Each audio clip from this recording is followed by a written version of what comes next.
Fiji have just made history.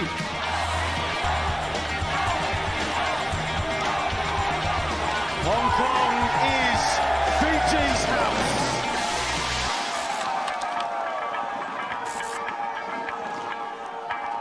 Since 1976, Rugby Sevens fans have been making a pilgrimage here to Hong Kong. And after a 3-year wait, we are back to launch a brand new season of the HSBC World Rugby Sevens Series.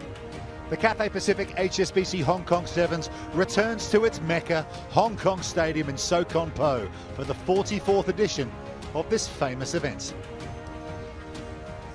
It's a blockbuster new series with a record 11 men's events, 7 for the women, with 7 of those combined. Dubai and Cape Town next before a welcome return to Hamilton and Sydney in the new year. LA and Vancouver in North America, and another visit here to Hong Kong. Singapore next, then Toulouse and London to decide our series champions. And real jeopardy at both ends of the table. The top 4 automatically qualifying for the Paris Olympics, whilst the bottom 4 will confront a race to avoid relegation, the likes we've never seen before. Defending series champions Australia are in Pool A here with New Zealand, Samoa and hosts Hong Kong. South Africa, they've never won the Hong Kong Sevens. They face France, Great Britain and series rookies Uruguay. Fiji are gunning for a 6th straight title here in Pool C. They face the USA, Spain and Japan. And last season's big movers, Argentina and Ireland, are in Pool D with Kenya and Canada. Well, back in August, Santiago, Chile hosted the tournament to decide which team would be promoted, and Uruguay emerged to become the newest core team on the series. Uruguay, welcome to the greatest rugby club in the world. Uruguay is a new team here in the tour, so we are very excited to be here. For the first time in the series, we went to the Challenger Series and we saw an opportunity, so we take it. We achieved the goal to be here, so we want to stay here. For me, it's very important to set a good mindset, to get a good behavior and set a culture for new generations, and it will be an identity for the long term. For Uruguay Sevens, stay here in the tour. At home, we feel all the fans tell us to make a history here, to stay where we are. The team is very excited to play. Hong Kong Sevens maybe is the best sevens in the tour, so we are very excited to be there in the stadium with all the crowd. So we set our goal to make history, and we will do anything to get that goal. For Uruguay, this has been so great. It's going to be like something that strengthens all the union. Since we achieved the quality to the World Series, many things had changed. It's getting tougher. It's great that we can do that, because if not, it would be impossible to be competitive at this level. All the team is excited. The youngest are really amused of all. They've been here for the first time, the city, the lights, but most of all, we're so happy and so excited of playing with such good players and such a great tournament, and we're going to enjoy it and take advantage of this opportunity. Yes, great to see another South American team join the elites of Rugby Sevens, but the Kings of Hong Kong are without question Fiji. 18 titles all time, including the last 5.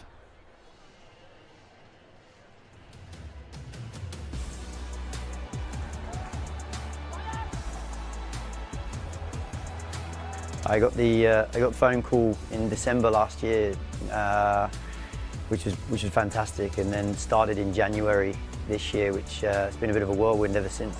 Well, it's been 126 days since they last played a 7 series match. Fiji have gold in Singapore.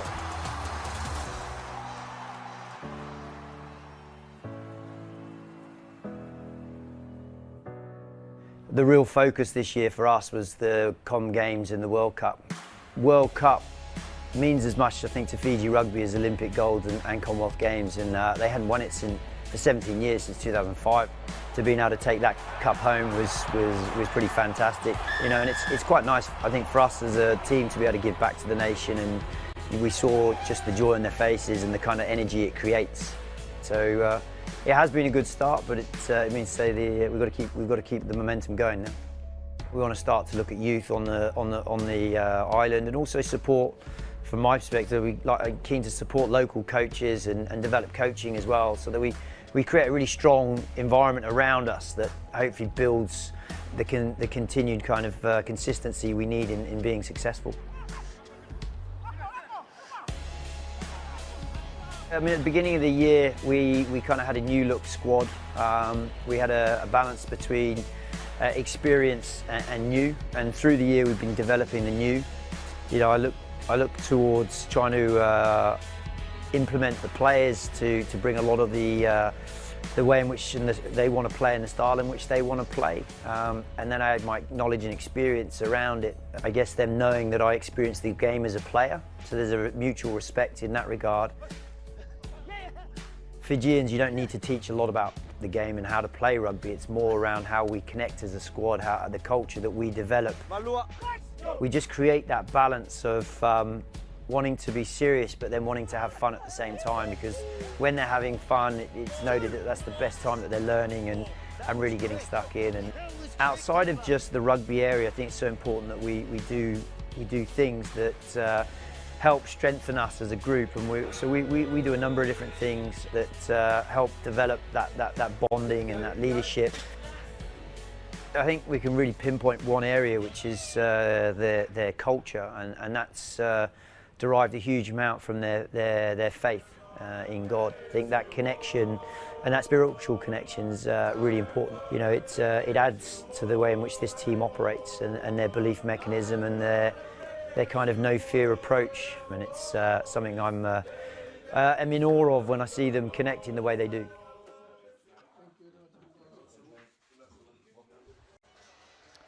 Yes, Ben Gollings, a former champion here as a player with England, now head coach of Fiji. It really is their home away from home, Hong Kong. 5 straight titles, most recently beating France in 2019.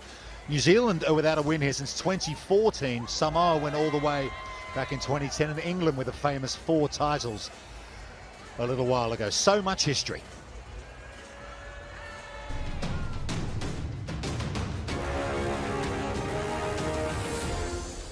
Okay, we are ready to get started with the live action here. We are off and running in Pool D. It's Ireland against Kenya, and to talk you through it, it's former England Sevens captain Rob Vickerman and Rugby Hall of Famer Gareth Rees. Good evening, guys. Good evening, Rupert. What a fantastic honor to be back in this iconic stadium. As you said, it's been 1,308 days since the cup was last awarded. But we're back here, and Hong Kong is buzzing. Really good. Ireland and Kenya going to start us off in this Pool D match here. Coming out of the tunnel. Obviously Friday night action here in Hong Kong, as is the tradition. That is what they're up against. Fiji have had their hands on it, all over it for the last 5 competitions. Can either of these teams challenge? The Irish flags are loaded up there, and Ireland had an amazing season last year, finishing 5th on the series, their best ever. Listen to that crowd as they come out. Ireland in their traditional green, Kenya in the white jerseys. Well, a pleasure to be back, absolutely, Reece. And what about this Irish team? Last time they were here, they celebrated their golden ticket of the series. That will be in the back of their mind. Only 3 of them from that team, but those memories last long in the mind. Smiles on the faces, and it'd be elation to be back. Yes, it was Ireland in this stadium in 2019, beat the hosts Hong Kong, earned them the right to be a core team on the HSBC World Series. There is Jeremy Rosier. He's going to be our referee in charge in the middle, the Frenchman.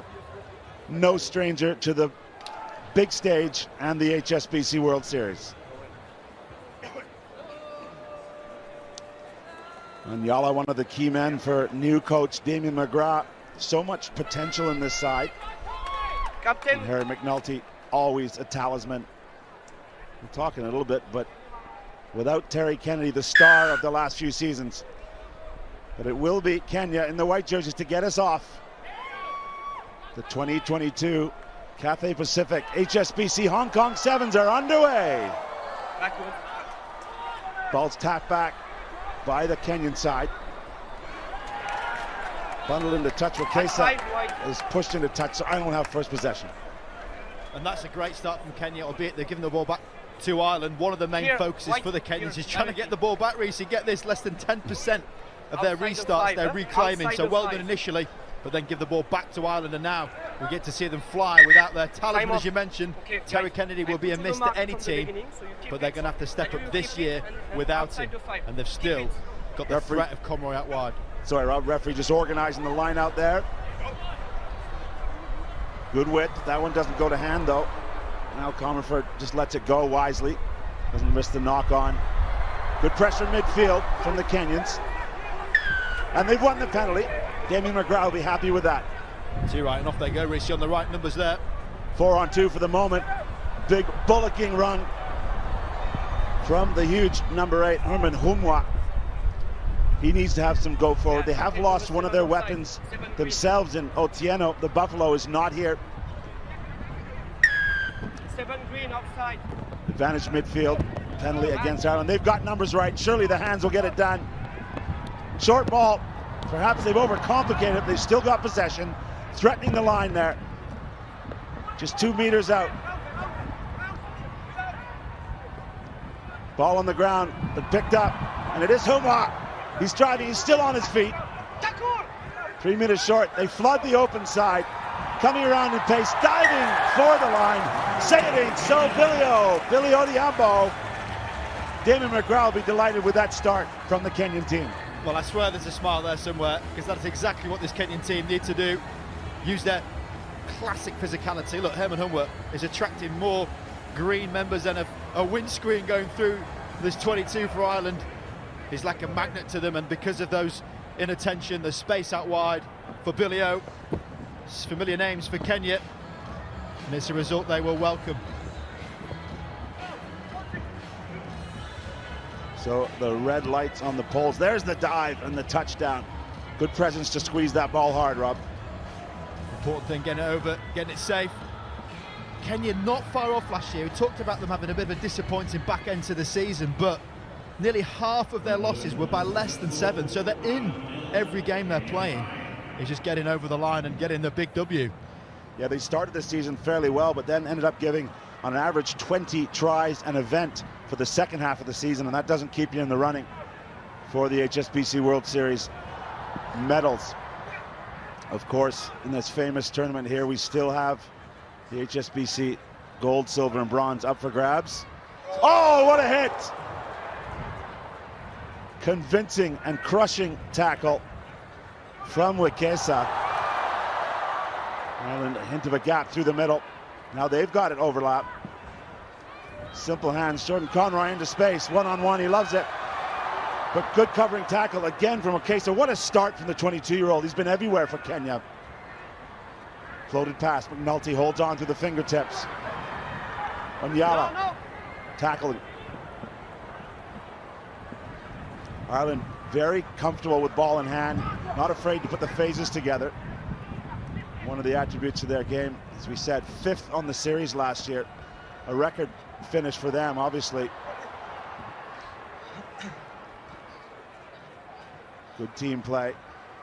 2-on-1 for the moment, and that 44, the delayed ball. Conroy didn't fancy it. Now he's going midfield. He's turning on the gas, but he's brought down just over the 22.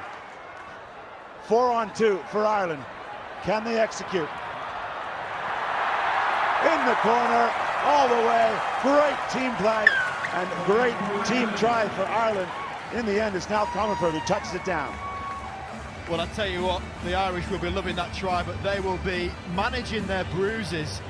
Some almighty collisions coming in those last phases of play. The Kenyans are putting some shots in.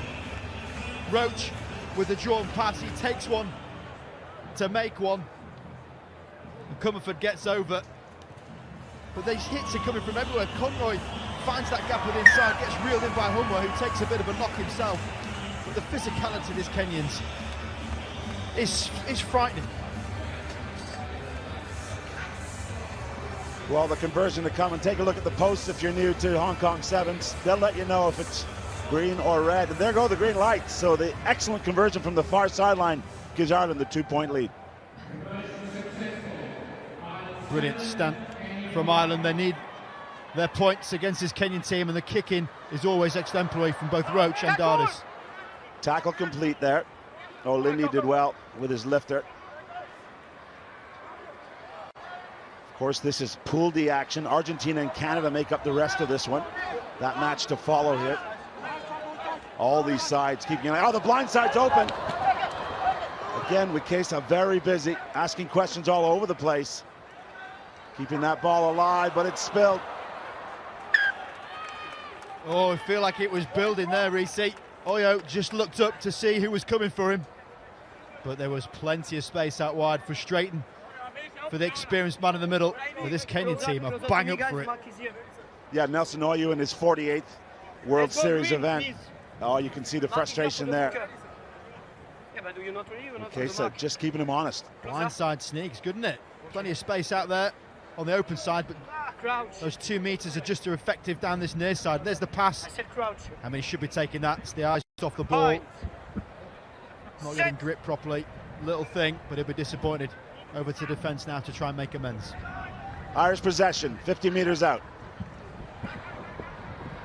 Dropping the shoulder is Comerford. Tackle complete. And the extra roll, I think the supporting player, sorry, off his feet. Again, it's a big thing referees look for, how players maintain their balance coming into the breakdown. Have to try and keep your feet is the language they use, so do keep an ear out for the referee's interpretation of it. Will help to best guide you. Not always as accurate as we like to be. The Kenyans have lost the last 3 in this fixture with Ireland, and those penalties against Ireland are keeping Kenya in this one very much so. A half break from Billy Odhiambo, our try scorer. This time it's Kenya not releasing. Tom Roach over the ball, solid skills. You see the tackle. Nice and low. That is textbook, isn't it? Talk about this with kids all the time. The lasso tackle. Tie up the shoelaces and then over the ball. That is brilliant stuff from Roach. Now with the confidence of McNulty to leave that to his inside support. It's all important. Team play, massive part. Need to try and make it count for Ireland now, though. Well, Comerford's taken on a bit of that Terry Kennedy role. He's dancing around midfield.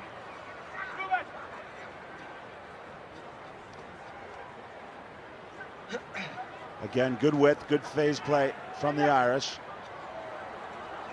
Well, the veteran goes through the middle, happy to take contact, but they've been penalized again.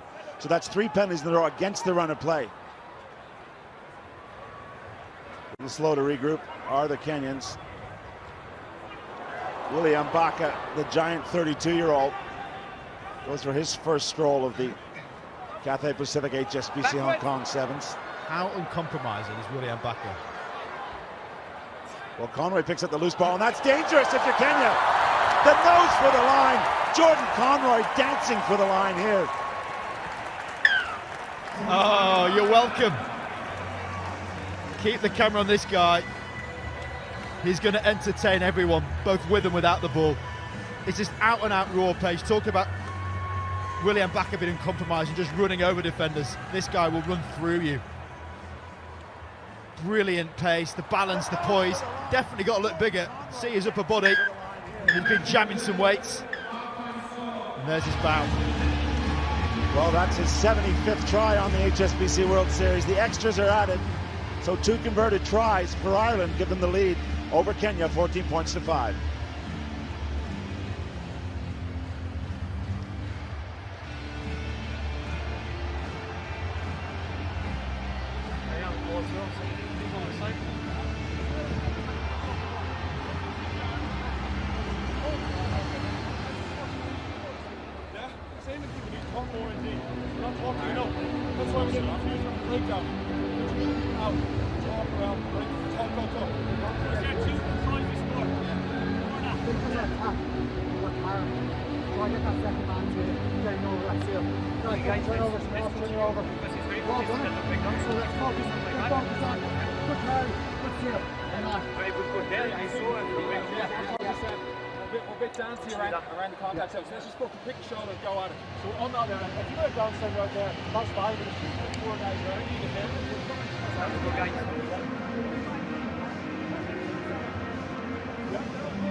Well, head coach Damien McGrath will be happy with that effort from his team. They'll be disappointed with that last late converted try. And James Topping, his side have done so much. Of course, that bronze medal at the Rugby World Cup of Sevens down in Cape Town in September. Remarkable achievement for this group.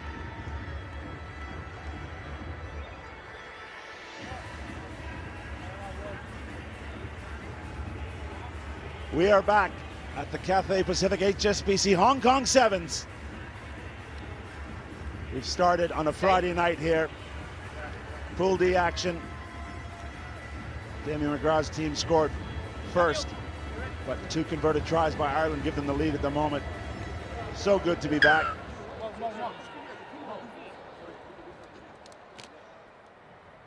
And a real buzz in the stadium. Very humid here, as it tends to be in Hong Kong. And that massive high hanging kick. 50-50 ball won by the Irish. Mark Roche spills it. Advantage being played to Kenya. You can see what he's trying to do there, Roach. Talk about raw emotion for Mark Roach. He had the most horrific moment in Hong Kong 3 or 4 years ago, where it was a qualification game, dropped the ball over the line. So for his resolve and fortitude to come back here, be in this environment now as a core team, especially after the year they've had, that is a special moment for him. You've got to really tip the hat for him for that.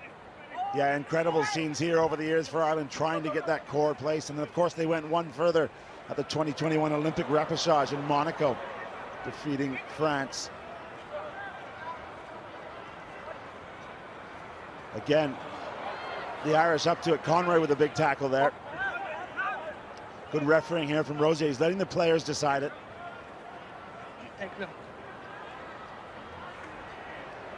Ambitious run there from Oyu. Yeah, the counter ruck. Irish players off his feet. Side entry 44. That's where the Kenyans have to try and use this advantage they're getting at the breakdown. That was Lennox giving that one away. Use it.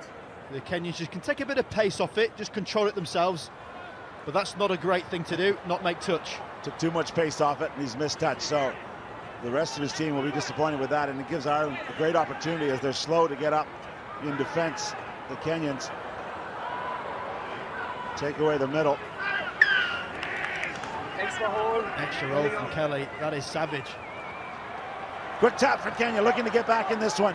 Down 9 points here in the second half. Obstruction on white. Well, that should be a yellow card. Absolutely every intention that he knew what he was doing there. Taking the space. So Rob Brickman, you think that's a professional foul, the obstruction? Totally. Look at that as well. 7 penalties for Ireland now. And they're taking a scrum. Talked about keeping it tight, but the reason why they've got the decision is because of the penalty. And with that type of ascendancy that close to the line, you cannot come in from where he came in from and then play the ball. I was just going to say, referee Rosie doesn't have the benefit of the stats that we all saw at home there, 7 penalties, but I think he just got a word in his ear. So he does have support from upstairs, and maybe the yellow card will be coming out if the Irish infringe here. 10 meters out from their line. Kenya into space. One-on-one battle now in 15 meters. Conroy's up for it. He makes the tackle on Oyu. Coming short. Lots of chatter out there. Steps inside one. Does Olindi. Again, the debutant gets it out wide. Quick hands, up on his toes. Can he get the ball down? Billy Odhiambo with his second. Well, that is banging on the door for the Kenyans, so close to the Irish line. Commendable defence from the men in green, but just too much strength from the big Kenyans using that East African force. The chop tackles get him down, but there's just too much space out wide.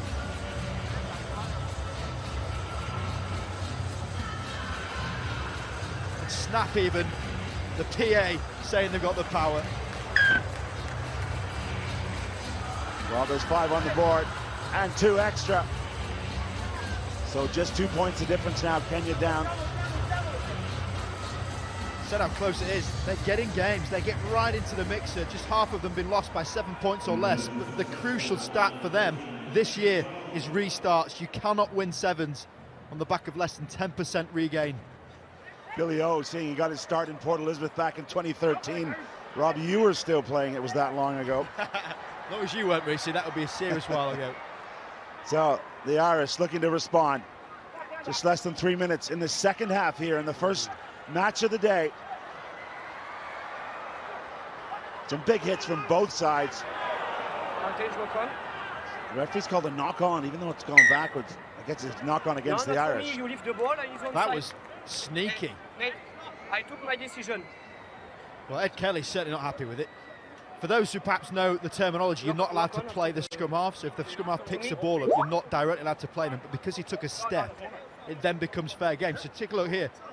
The pick, the pass, but that extra step means that Oyo was absolutely within his rights there. That is astute from the Kenyan. Yeah, I think that's great interpretation too. I'm not sure if Topping agrees, but it will give the Kenyans ball in hand with just over 2 minutes to play. Argentina and Canada coming up next in this pool. Big steal against the head for Ireland. They now have control of this match. Up to, a scything run right through the middle. Great opportunism from Jordan Conroy. And we just missed a celebration. But Jordan Conroy, with the threat he's got out wide, can always go back through the middle. This is why he's so dangerous, ball in hand. The check, you think he's going to go around, then go straight through the middle. And as he does, wearing the number 7, this is going to be his celeb all day, isn't it?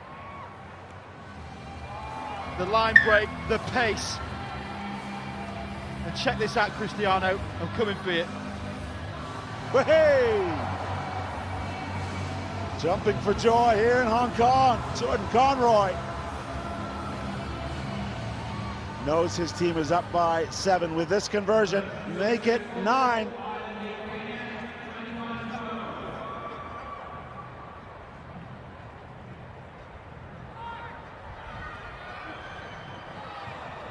That kick goes straight into touch, will come all the way back. 40 seconds is an eternity in the sevens game. We'll slowly get the ball back though, they've lost 10 seconds there. Match 1, week 1, Reece. We've already seen a contender for celebration of the year. Nah, it's okay. Use it now. Jordan Conroy never fails to entertain.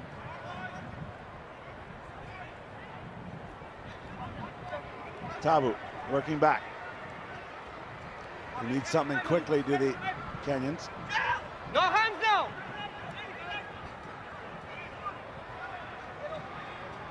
Good width now, but seconds ticking away.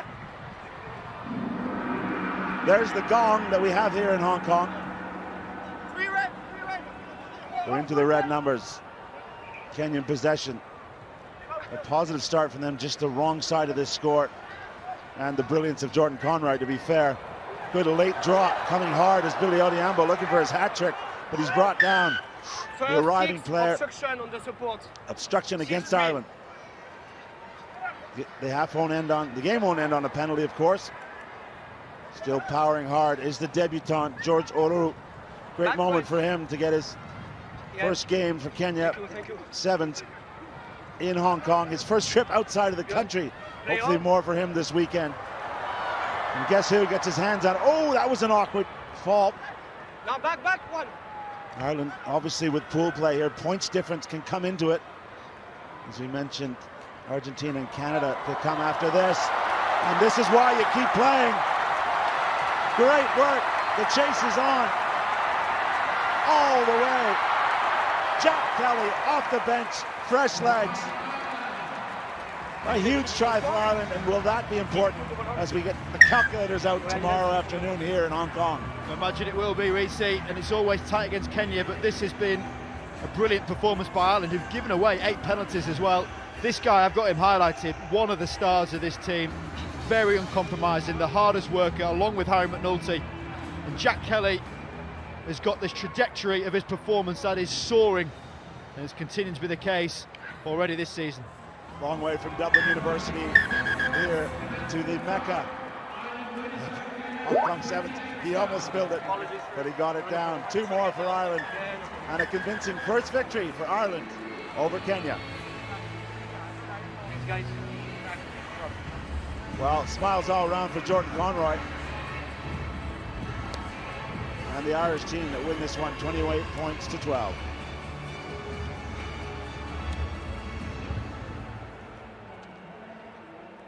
Handshakes all around. Of course, Rob, you played in this event many times. The Friday night, you get one fixture here in Hong Kong to start off your weekend. Yeah, you whet your appetite, Reece. Exactly that. You know what's coming. The crowd's going to filter in after work. It's building here nicely. 4 o'clock local. This party is just getting started.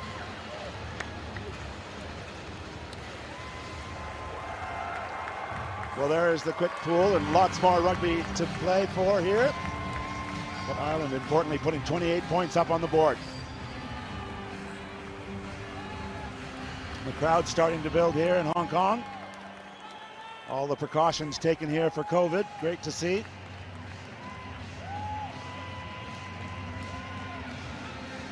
And now let's go down pitch side for an interview.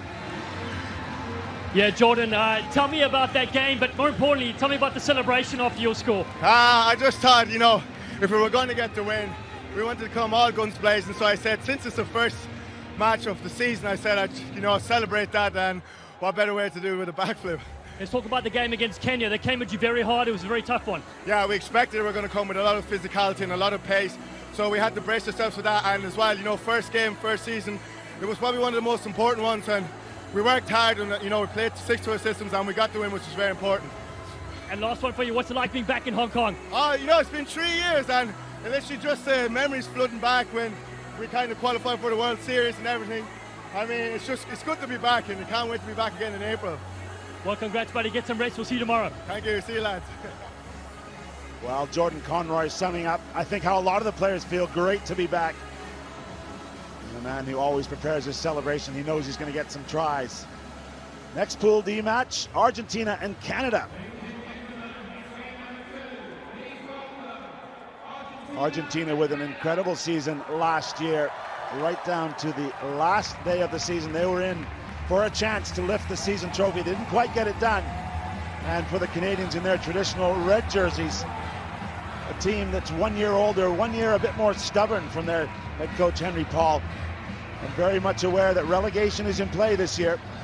And they will want to perform much better than last year when they finished 14th on the series.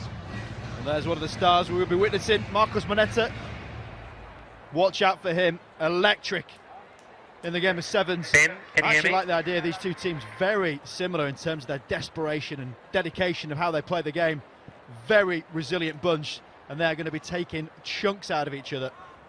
Well, this man will be keeping an eye on the chunk taking. Ben Breakspear, the Welshman, making sure it's all fair and square. As we heard from Conroy there from the previous match, all these teams aware of the importance to have a very good start to the weekend and the season indeed, Rob. And with that, Reece, consistency, massive part as well. Both of these teams can have established squads. We feel Canada really got that. They've got some really good upcoming stars, but it's that next level to take them on performance-wise that they need. Well, Gaston Revol fittingly gets us underway. Good tap back from the Argentinians, and they are off and running, attacking the men in red. Tucking under his arm is Osadzu. Revol ships it wide. A bit of a high pass, but well gathered by Iskro.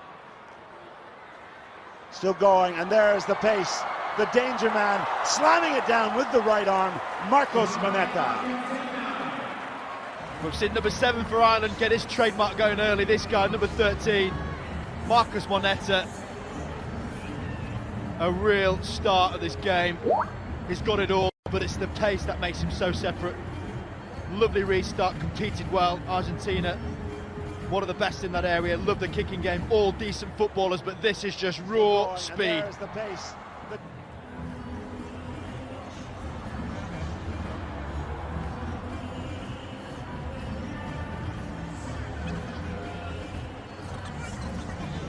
Conversion just falls short under the bar, but Moneta, your World Rugby Player of the Year in 2021, 7th Player of the Year, starts this season in incredible form.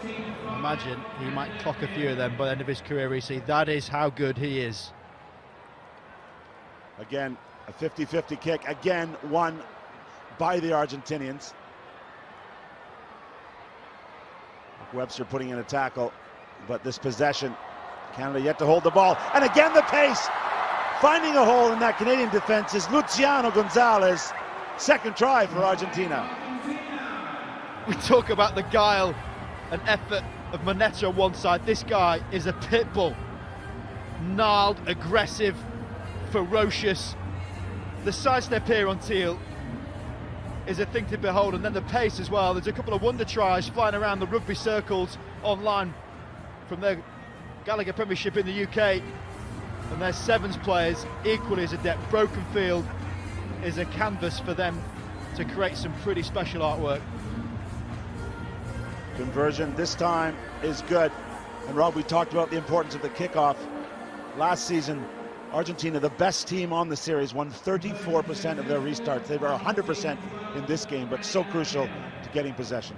It is, as you can see, it's just relentless. This accuracy of the kick, the claim in the air, they're so hard to get the ball back from, and then when they've got it, as we've already seen, threats right across the pitch. Well, Gaston Revol is the architect of the kickoff possession through his right boot, 35 years young. With 89 tournaments under the belt, just challenging a few of your old mates in Rodwell, the leader for the HSBC World Series, Dan Norton and Phil Nicholson from New Zealand. Yeah, and imagine, without COVID situation as well, they'd be up there in the 100, wouldn't they? He'd be a centurion of sevens events, and there's no reason why, the way that Revol is going, he might get there as well. The Wolverine used to call him. It's like a little, I say little, he is quite small, but very much of a dog mentality. Of course, he's beaten Phil Mickelson. It's Tim Mickelson. He's chasing. He's defected, ignore him. And he's working the blind side. Incredible scenes in Vancouver at the Canada Sevens. Their first win on the series in 13 years. And Argentina are off and running again, and it's the Canadians who are paying the price, stepping out of the tackle. Great leg lift from Matthias Utsuk. Third try for Argentina, clinical stuff. And when you get the restarts, you get the possessions, you combine that with the power guile of Moneta and Gonzalez, and then throw in a little bit of Utsuk, rookie of the year once upon a time. This guy is flourishing. Very different style, rangy, big strider, big runner. And you can see why this Argentinian team were one of the most consistent. 5 medals across the year last year. They just love possession. As I mentioned off the top, they were 4th in the series, but right up to the last day of action on the HSB series in Los Angeles, they had a chance to lift the trophy. Didn't go their way. Of course, it was the Australians who won last season, but so much heart. You saw the emotion when they won their first event, and they have been ruthless here. And again, they have their hands on the ball. Canada can do nothing here. They have not held the ball in possession. There's a first touch. Teal chasing it through, trying to make something happen for his team. Moneta nudges it back, gives himself time and space, which is a dangerous thing. He went for the chip through. He got a lucky second bounce, and he's off and running. Ishuat's going to give chase. But Marcos Moneta, one of the many pacemen on the Pumas Sevens team, gets the try.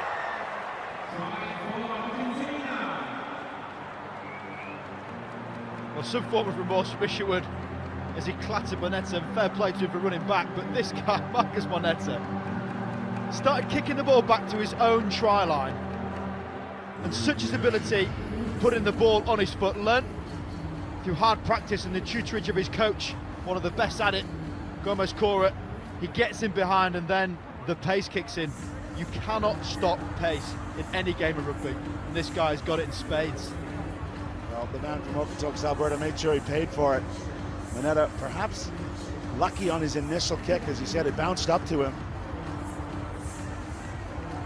They're going to add 2 more, so Moneta's getting a bit of a breather after putting 2 big tries on the board. And Rob, to your comment, those are kicks in play when they're attacking kicks, and that one, he got his hands on it. Finally, Canada, through Brock Webster, have their hands on the ball. They need something in the last minute of this first half, down 26 points to 0. Teal, the playmaker, the talisman, squares up.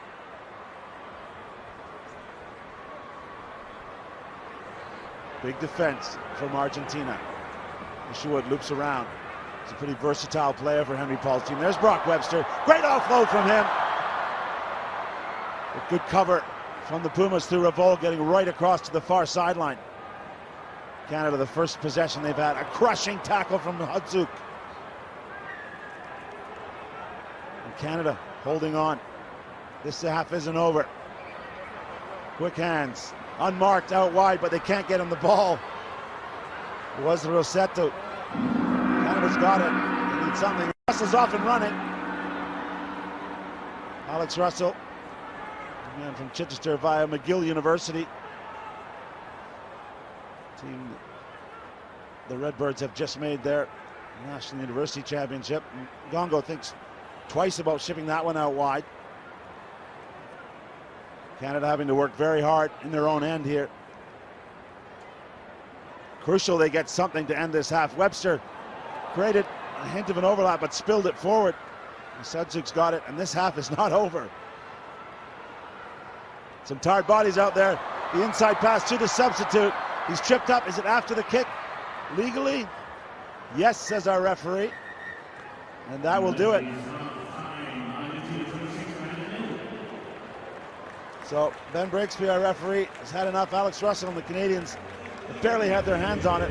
Rodrigo Iskro and the Pumas 7 are up 26 points to 0 over Canada.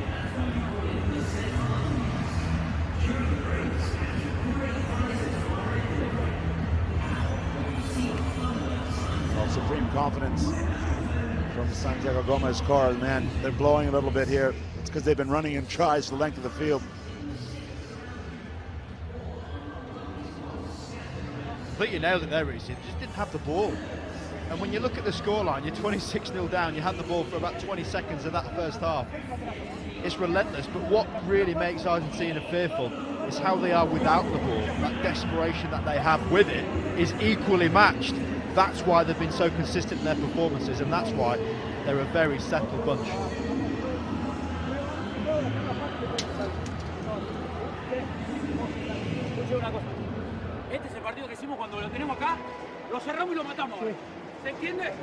This iconic stadium starting to fill up.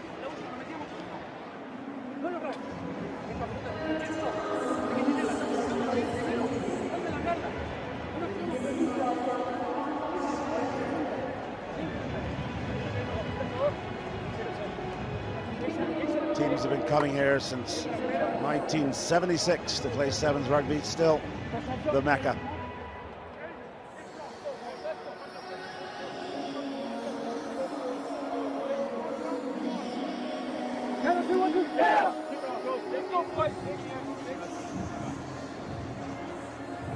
Welcome back to the Cathay Pacific HSBC Hong Kong Sevens. We're back.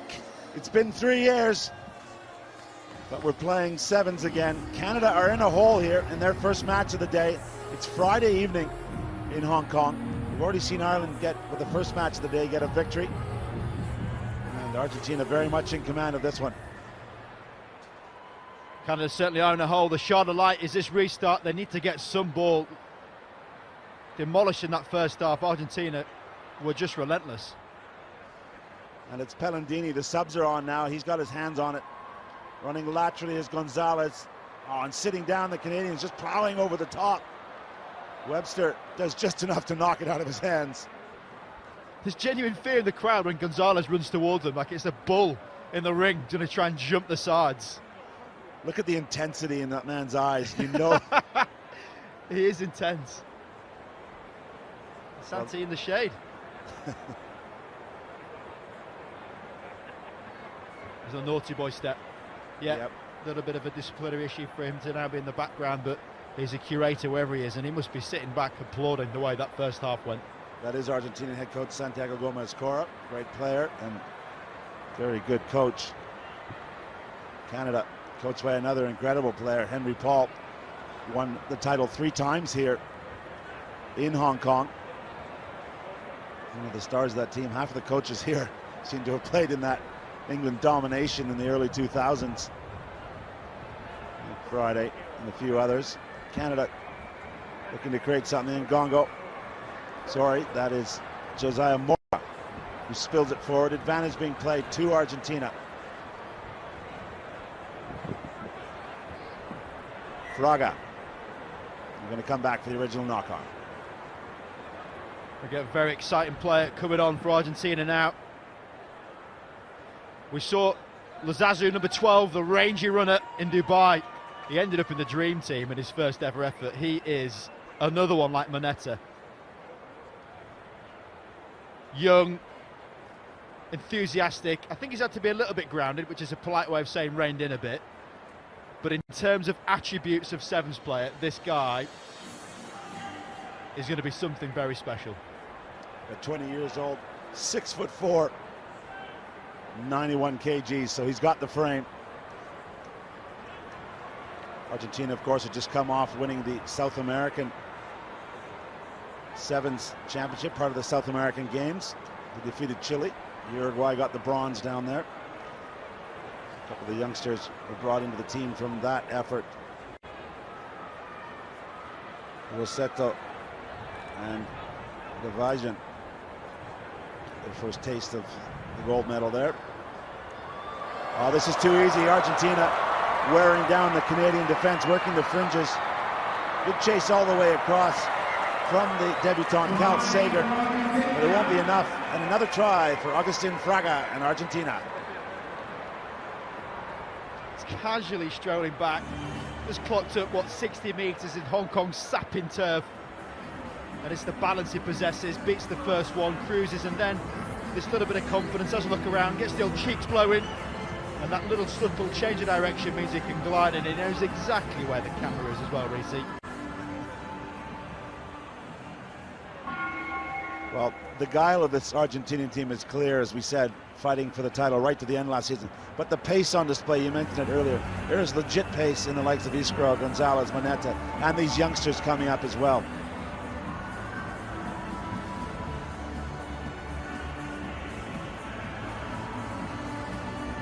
I don't think they had a chance to get that kickoff. They took their 32nd time. We heard the gong.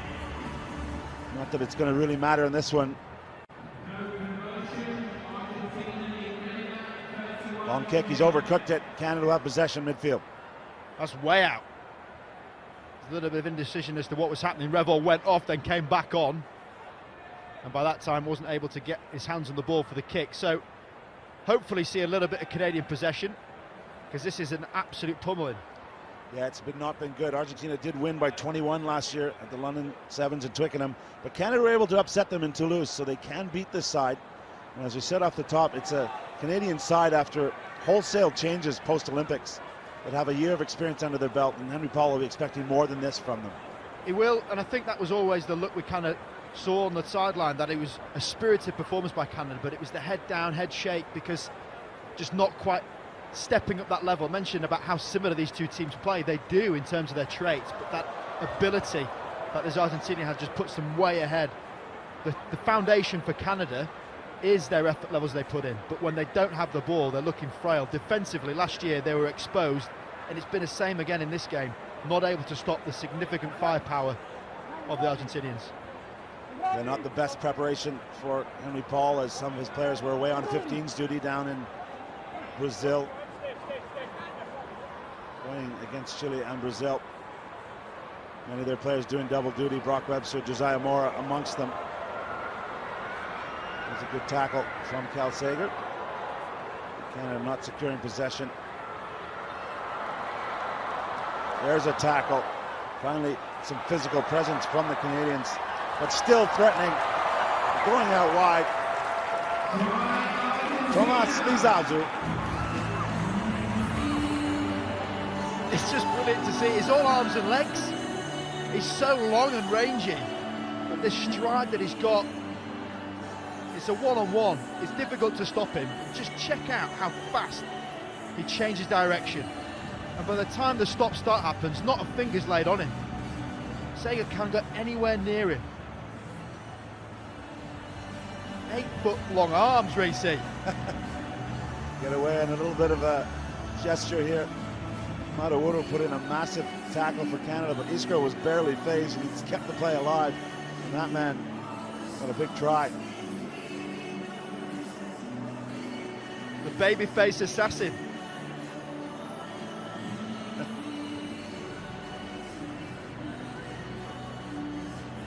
So last minute of play, it's been all Argentina, literally. Canada hoping to start a big weekend here. Of course, Canada's women play against England, and finally a moment for Canada. They're off. Backing himself. Going hard is David Richard. Good to see him back from injury, but Owuru has been pushed into touch. First real incursion for Canada. Well, first effort from Canada. And it looked, for all money, with the naked eye, that was a bit of wizardry. We saw a bit from Brock Webster last year. He had some nice touches, but this break, David Richard gets in behind, tries to keep that ball alive because he knows the touchline's coming, and throws it out the right blind, right in the gut. Set piece, lineout's not straight, mercifully for Canada. What a shame it comes to that. If you feel one of those offloads, you just want to bask in it for a while, wouldn't you? The gong sounds, and that core of Argentinians has done a solid job here on Friday night in Hong Kong. Moneta started us off in fine fashion. Rosoni and the rest of the group kept relentless pressure on this Canadian team.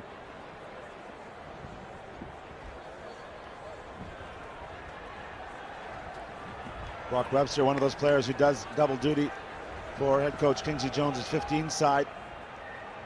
Also with the Toronto Arrows of the Major League Rugby. Played 5 games last season. He's going to tap it, and this is really about pride and possibly something. Owuru falls on his back and he's stripped, and that will happen at this level. So it's all Argentina on a steamy Friday night here in Canada. The men in blue and white dominate. 36 points to 0 over Canada.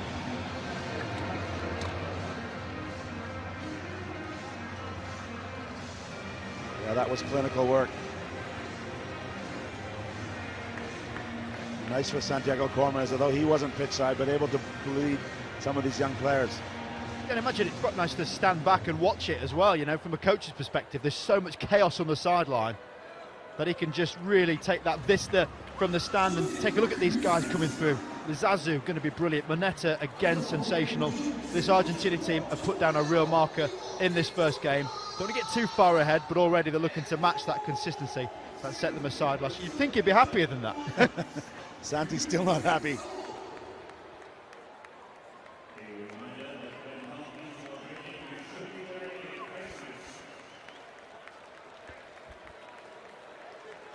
Well, let's go pitch side as Santi says thumbs up for some reaction. Marcos, to rack up a big score in your first game, how pleasing was that for you? It was really good. Really happy to be back with the team. So I came here to enjoy. I wasn't in the World Cup and in LA, so really happy for that and really happy for the win. Yeah, and your head coach had to sit in the stands because he's been a bit of a naughty boy. How was that for you guys, not having him on the sideline? Of course, we miss him, Santiago, on the bench. He's the heart of the team, so he has to wait one match more to be with us. So we're waiting for that. But Leonardo Gravano, that is the other coach, also did a great job. So we are really chill having him there also. And your first Hong Kong Sevens? No, I debuted on 2019 here. My debut was here. I'm very sorry. Your second Hong Kong Sevens. Yeah. How much do you like coming here? Yeah, I really like it. I remember I debuted with Fiji here. Really tough match. But yeah, the people here is amazing. The stadium also. Really happy to be here. Good first up win. Well done. Thank you. Thank you very much. Well, I'm pretty sure that isn't the last we'll be hearing of Marcos Moneta this weekend here in Hong Kong.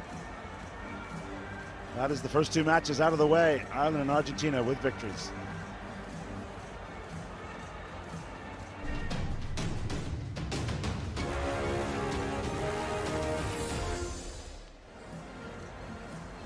Now it gives me great pleasure to throw to Dallin Stanford and Zach Test, 2 great American internationals.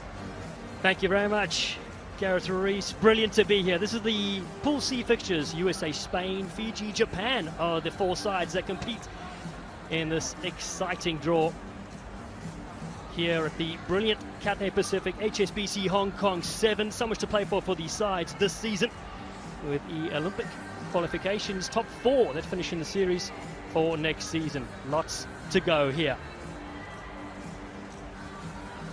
The United States will take on Spain. USA ranked 6th, Spain ranked 11th. Last time I was here was 14 years ago representing the USA. But Zach Test, my co-commentator here, you've been here 8 times playing for America. What's it like at this great event? Of course, head-to-head stats coming up first. Yeah, there's nothing like the granddaddy of them all. That is the magnificent scenes of the Hong Kong Sevens. Like you said, I've been here 8 times, and what great memories here on this field. I mean, look at the spectacle that is this magnificent place, and there's a young side in this American coming out here. Perry Baker, speed stick, coming out leading this group, but a good experienced side in Spain. This is going to be one heck of a contest. The Spanish side, they're without the retired Javier de Juan. They're led by Juan Ramos. The USA without Falau Nua, the most capped US player in history, the 2019 Series Dream Team in 2 Olympic Games. He's not here. Mike Friday's side without a handful of players. But I tell you what, we're not lacking here. It is color, it is the atmosphere, it's the Hong Kong Sevens. And here they come. Perry Baker leads up the United States, and Juan Ramos brings out Spain for this intriguing fixture. 1 game on Friday for all these sides. Baker, the speed stick, as he's known, 36 years of age, 57th tournament, and the rest of his squad just has over 60 tournaments represented amongst them. Los Leones from Spain, led by their coach, Pablo Feju, gearing up for this Pool C fixture. The USA in white, 4 debutants in their side, where Spain have played here before. Referee for this one, Craig Chan, representing the Hong Kong Rugby Union. Brilliant to see him here in the middle. Cody Melfi Stay behind you, away from a whistle. getting ready to go just after 4:30 Eastern Time in the United States. Red, After 8:30 in the morning in Spain. Red. Welcome to day 1, match 1 for these 2 brilliant countries. Spain on the left to receive, the United States on the right. And we're underway for the first stop of 11 on the 2023 HSBC World Rugby 7 Series. Melfi pops this one to his left-hand side. Big jump from David, still leaps in the air. Player from the American Raptor, he's knocked this on, so an early start here will give possession to Spain. Yeah, the U.S. prides himself on the restarts. David Still goes up there, gets his 2 hands on the ball, just can't catch it cleanly. Little dewiness here on this Friday night here in Hong Kong. Stability, clear hook. There's a big aerial battle, such an important fixture in this short conversion. So Spain recorded a 16-point victory against the USA in the last meeting in London. They have not won back-to-back games since 2013-2014. Bolinchez goes on the outside. Fires a nice ball to Paul Pla. We know how he can motor. Pla, 70 tries to his name. All-time records for Spanish rugby. Up the middle, they cut up here to the Spanish side. Led by Jojo Ceres. Number to the left-hand side, but a big spot hit coming in. They keep it alive to Manu Moreno with offside advantage. White 8 offside. Juan Ramos runs to the mark. He taps and goes quickly. The playmaker shifts it back to the right-hand side. Eduardo Lopez finds Ceres. Good support here from the Spanish side as they build strongly. Lopez again gets it away. Ramos can't connect with his man, but still a bit of space here for Paul Pla. Draws 2 tacklers. One of those is Marcus Tupuola. Now down the short side. Ramos, a little bit of space. It closed. As they build the pressure. One-handed ball, though. That was not needed for Pablo Feju's side. And all of a sudden, the United States, after defending for the last couple of minutes, have possession with Tupuola. And from Belmont Shore, Long Beach, California, finds his captain, Perry Baker. A one-handed flick to AC. Aaron Cummins with a dummy up midfield. He goes, a 25-year-old. He's strong and powerful. Featured in the Premier Sevens in the United States. New professional competition there. David Still. He throws a dummy and gets the fend. David Still picked up rugby over a year ago. And this kid can jam. He gets the first score for America in Hong Kong. The former Detroit Lion in the NFL shows his power and pace here in the opening 3 minutes of this game. Yeah, a little stop-start. Understands that little dummy, and he uses that big, powerful fend that he's got in his arsenal. Good start for the U.S. here in the first opening 3 minutes. They held the wave of the Spanish attack and then put the ball in the big man's hand, and look at him go, get the first 5 points of this game. Well, he's proven that a crossover academy can work in America. So many players who haven't grown up with the sport, who can pick it up in a short space of time. 5-0 with conversion going to the side. Such a big body, isn't he? Yeah, he is 6'4", all of 250 pounds, a very hard man to stop when he gets motoring. Like to see the dummy as well there on that occasion from David Still. The American Raptors out of Fenton Park in Glendale, Colorado. Melfi kicking off again from right to left. This one bounces and comes down to Spain again. Yeah, looks like David Still is their main restart target. Spain had a good first initial attacking set. They built the phases, just unfortunate little knock on. Give the U.S. the ball. This is the Pool C fixture. Fiji, Japan, the other two sides in this come up next as Ramos goes in midfield. Juan Martinez, captain Spain in both rounds in the early part of 2021. Dummy in a step again from Ramos as he tries to create something. Ceres gets it away to Martinez, man of the El Salvador club. Numbers on the left-hand side. Here's now Belinches, Enrique Belinches. Tries to get free.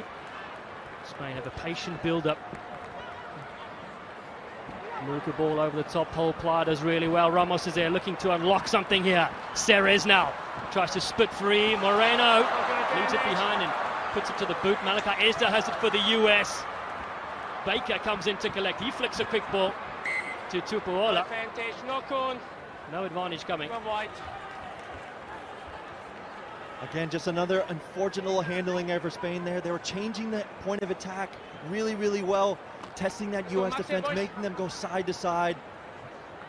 The credit to those U.S. defenders staying in the fight, working hard for their teammates and regaining the ball. They'll want to have a nice set-piece move. They'll worked hard in Chula Vista. Maybe unleash Perry Baker one-on-one. He's known to have some magic up his sleeve, this man. Speaking of magic, it's brilliant to be here at the Cathay Pacific HSBC Hong Kong Sevens. Over 1,300 days since the last time we were here in 2019.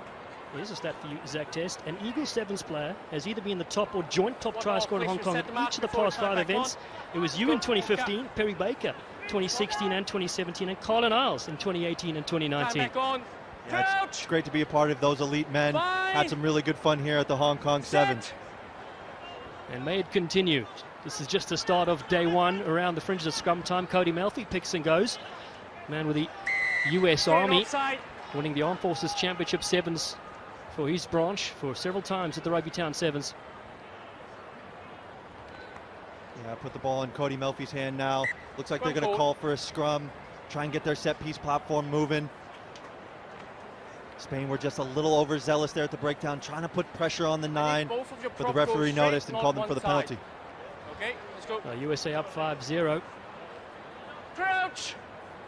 USA without several of their players. Steve Thomasini is watching from home. Joe Schrader, Maceo Brown, Lucas Lecamp writing his exams. And here comes Tupuola again off the fringes. Cummins loops around, but good shove here from Spain, and they pick this one up. The door opens up. And there's nobody home for the USA. And they'll strike, will Spain, through Jojo Ceres. It's a brilliant response under the sticks. Jojo Ceres levels this game up. The U.S. just had some mistimed issues there, got isolated. Spanish put them under pressure, and Ceres, man, when he sees that try line, there is a very hard man to stop there. Yeah, great counter ruck. And you can see it was just a 3-on-1. David still tried to do everything he could to knock the ball free, but Ceres, who's been on this circuit, knows how to score a 5-pointer for his team. Lightly underneath the uprights as well. Kick goes up at 7-5. 30 seconds to go in the first half, and Spain take the lead here on their first outing at the Cathay Pacific HSBC Hong Kong Sevens. Ramos kicking off now with his left boot. Just needs to go the 10 and does. Baker jumps up and gets hit in the air. Yeah, it's a new interpretation of the law. It has to be a true contest in the air. You can't take out the lifter or the jumper. You have to be in a real good position to contest for the ball. Unfortunate there for the Spanish. Let's go, Hoka. Marcus Tupuola, one of the more experienced men in this side. They've split on a 1-1-1. See what they got up their sleeves. Tupuola, entertainer off the field as well, performs as a wrapper in his spare time. He gets it away to Malfi and hoofs it downfield to Perry Baker. This is a perfect kick through because Baker's shot through the line. Tries to scoop this one and finds the kicker himself. Malfi steps up his left, finds Baker in the end. Perry for the corner. And the United States take back the lead. Cody Malfi, Perry Baker take a bow. Brilliantly executed off the set piece move, understanding that the Spain had their sweeper in the line. Cody with a brilliant kick, knowing that Perry's going to win the foot race. Perry conscious that the ball is slippery. Nice continuity, and Cody Malfi out the back door to Perry Baker, top drawer. Incredible, off the left foot. Just gets tripped up there on his way to the try line, but understanding where Perry is, that right hand out the back. We'll be seeing that highlight for weeks on end. Brilliant stuff to end the first half here for the USA. Cody Malfi, that's ridiculous. Perry Baker, the benefactor on that occasion. 10-7 conversion is high and wide. And that brings the half-time whistle here for the USA, leading 10-7 against Spain.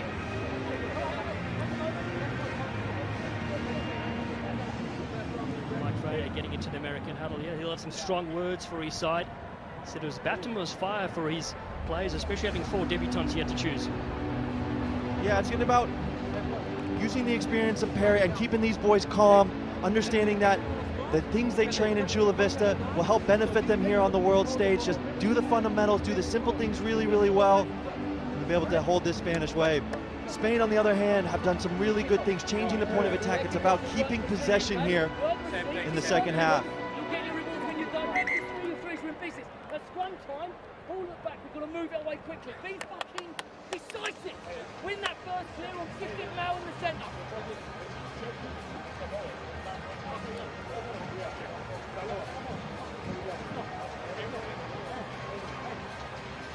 Mike Friday always so animated in the huddle with his American side. 10th season with the US Eagles in Spain. With Pablo Feiju, what a veteran he's been for their side as well. Aaron Cummins all fired up here for the second half. Ramos, make sure they stay behind you. Yeah. Okay, chaser. Such an important game to get underneath your belt. A victory here will do them wonders before they come for Saturday for day 2 when they play their 2 games next. Good to go, Steve. Wait. Shot clock. It's brilliant to be back here in the bright lights USA of Hong white. Kong for the Cathay Pacific HSBC Hong Kong 7 second half here. Spain kicking off from right to left. They trail 10-7 against the United States in white. Featuring in this Pool C game, Fiji and Japan are the other 2 sides that find themselves here. And it's an error from the restart, not the way you want to start. Yeah, just a little too much mustard on that kick there. Giving the U.S. possession. As you heard Mike Friday here say in the huddle, to understand the Spanish pressure, understand that they're going to come after you, so move the ball quickly away. Use Perry, use David Still as battering rams around the edges. Spain needs to control their discipline, control possession, get the ball back in their hands. Good. Crouch. Cody Malfi in picture. What a pass he Line. Set. threw in the first half to get their team in front. Tupuola at scrum time. Open up a bit of space here. Malfi comes in the open side. It's fine. Perry Baker, now captain of the side. Used to be Madison Hughes for many times, and Kayvon Williams, who's injured at the moment. Brissell. Backwards. And it's gone backwards, says our referee. Ben Brissell, the youngster. UCLA, the Bruins in Southern California. Baker. Second American to get 200 tries after Colin Isles, his friend and former roommate, on tour. Cummins cuts back against the grain. Big, powerful forward for the United States. Baker yet again. Pirouettes around. Finally comes back to Tupuola. Fires it up into 3 tacklers. Setting up a contact point for Brazil again to go left. But the line comes up really hard. Baker absorbs it. David Still juggles a few times and then lets it go. Yeah, Possession is key in the game of sevens. Perry tried to attack a seam, trying to create a 3-on-2. A little offload over the top, but Davis still just couldn't grab the handle on it. Yeah, you can see there just a little high for the big man with these dewy conditions. Just couldn't get his grasp completely on the ball. Spain fortunate there. Hand back on, let's go. Crouch. Errors on both sides. USA bronze medalists in Hong Kong at the last event in 2019. Their only series medal at that tournament in history. It was 3 years ago. Spain, though, coming across here. What can they conjure up here? Eduardo Lopez in support there. Ramos goes to the right-hand side. Ceres, a try scorer, rips it away again. Manny Moreno is there in support. Ramos again sees a bunch of white jerseys. He cuts up himself. The scrum off, able to get it back for his country. Beautiful feed from Juan Ramos back on the inside. Still to the right, there go Ramos. Has Melfi in front of him. He needs some speed here. Romero on the field now. Thiago Romero gets out of a couple. Up, there's no sweeper back. Almost a tackle there, but was high in the end. He's beaten 3 or 4. Maybe the same plays, but it still counts on the stats as Spain come on the right-hand side. Ramos now engages. A patient build-up here from the Spanish side. Wide ball to Moreno. Taken on Baker. Locking a few tacklers on the USA side. Los Leonos, the Spanish side, again with Juan Martinez. Big hit on him. Ramos to the right-hand side. Ceres. 10-7 the score. One try will put Spain in front. Martinez again. A long passage of play here under the lights at the Hong Kong Stadium. Thiago Romero again. Oh, it's kicked over the top. It's play on. And sliding on that was Ben Brissell, saving it for the United States. They were under all sorts of pressure. With a long play from the Spanish attack. Aaron Cummins now for the US. Counter-ruck, they must be careful here. Very close to the line. Spain looking to pick this one up. And they'll get the penalty. Just what the doctor ordered. And a quick tap. Straight up the middle they go to take the lead. Juan Martinez slices and dices here. And Spain go back in front. Just relentless pressure from the Spanish. Just not giving the US any inch. You can see a lot of hands on hips, trying to breathe in this humid air here in Hong Kong. Credit to Spain there. Remain calm, understood that they had the US right where they want them inside the 22. All they had to do is pick their moment to counter-ruck against a tired US side here after a very long, exhausting passage of play, and got the rewards on the end. This man Martinez is a very hard man to stop. Puts the Spanish team in front. Very impressed by this player over the last couple of years. Man from El Salvador Rugby Club. His 15th try in the series, but none more important than this one. Putting his side up in front with the conversion as well. It's 14 points to 10. 2 minutes and change to play. Can the US come back here in this Pool C cliffhanger to start things off here in Hong Kong? Malachi Esdale, haven't seen a lot of possession to Esdale. High shot on him. There's Adam Channels on the field. Sported that new hairdo of his. He likes it. Yeah, Adam Channel always has a little bit of flair from Long Beach, California. But something we'll see on the circuit these days is that 7-up defense. It's something that a lot of teams are adopting here in the last couple of years. So it's very hard for teams to unlock those defenses. It's going to take something really, really special. Let's set up first. Let's go. Time back on. Crouch. Bye. Channel who played in Major League Rugby with the Los Angeles side. Competition that's certainly growing there in the US. Tupuola floats across field, looking for a switch. It comes in the form of Perry Baker, who beats one. Baker now gets wrapped up in a good strong tackle. The US, another penalty. Entry. Melfi thought about going to the left-hand side and fires one over the top to Brissell. The big jump step from Benny Brissell is well contained though. Counter-ruck, they'll be very good at that in this game. Have the Spanish side and they have it back. Manuel Sainz just outside the 22, but the penalty for holding on after they had the pill Melfi goes yet again. The US down on the scoreboard. A vital try needed on that far side. Malachi Esdale looking to slide in. He could be the difference maker in this game. Esdale in for 5. Now the former Houston Sabre captain, the MLR, gets his first 5-pointer here at the Hong Kong Sevens.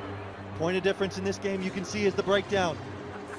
Who can secure it, who can maintain that possession, understanding that Spain is going to put the U.S. under a lot of pressure. They got the turnover, but a great poach there from Adam Channel to turn the ball over. Quick recognition from Cody Melfi to spin it wide to Esdale, and there's number 8 Esdale's a hard man to stop when he gets a sniff on that edge. Go aside Mike Friday there. Never see him quiet. This deep behind you. 15-14, final play in the game. The USA fans on the edge of their seat. Don't forget their 15s team also playing this weekend in the final Rugby World Cup qualifier for Rugby World Cup 2023, so much to play for. Women being knocked out of the 15s World Cup. Spain have possession here. They have an opportunity in this game still. And well, Science turns 30 on Monday. Deep inside their half. No sweeper back though. If there is a bust out here, the ball goes back. A little slippery and dewy underfoot as well. Spain. Ramos across. Serres, who scored 1 in this game so far. Absorbs a couple. Practice Manuel Sainz, and Esdale snaps this one up and he hoofs it out for the USA. And they will win their first game here. A very tight affair against Spain. They've done enough, and Malachi Esdale has scored.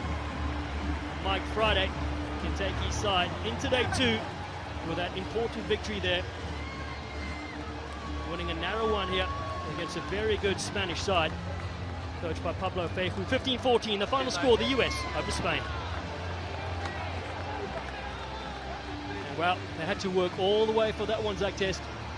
Yeah, the ball and play stat of this game is going to be in those high 8s. Absolutely exhausting there. But Perry Baker at the end there put the team on his back, got the poach. And then Malachi Esdale, with all of his experience, understanding to kick the ball out.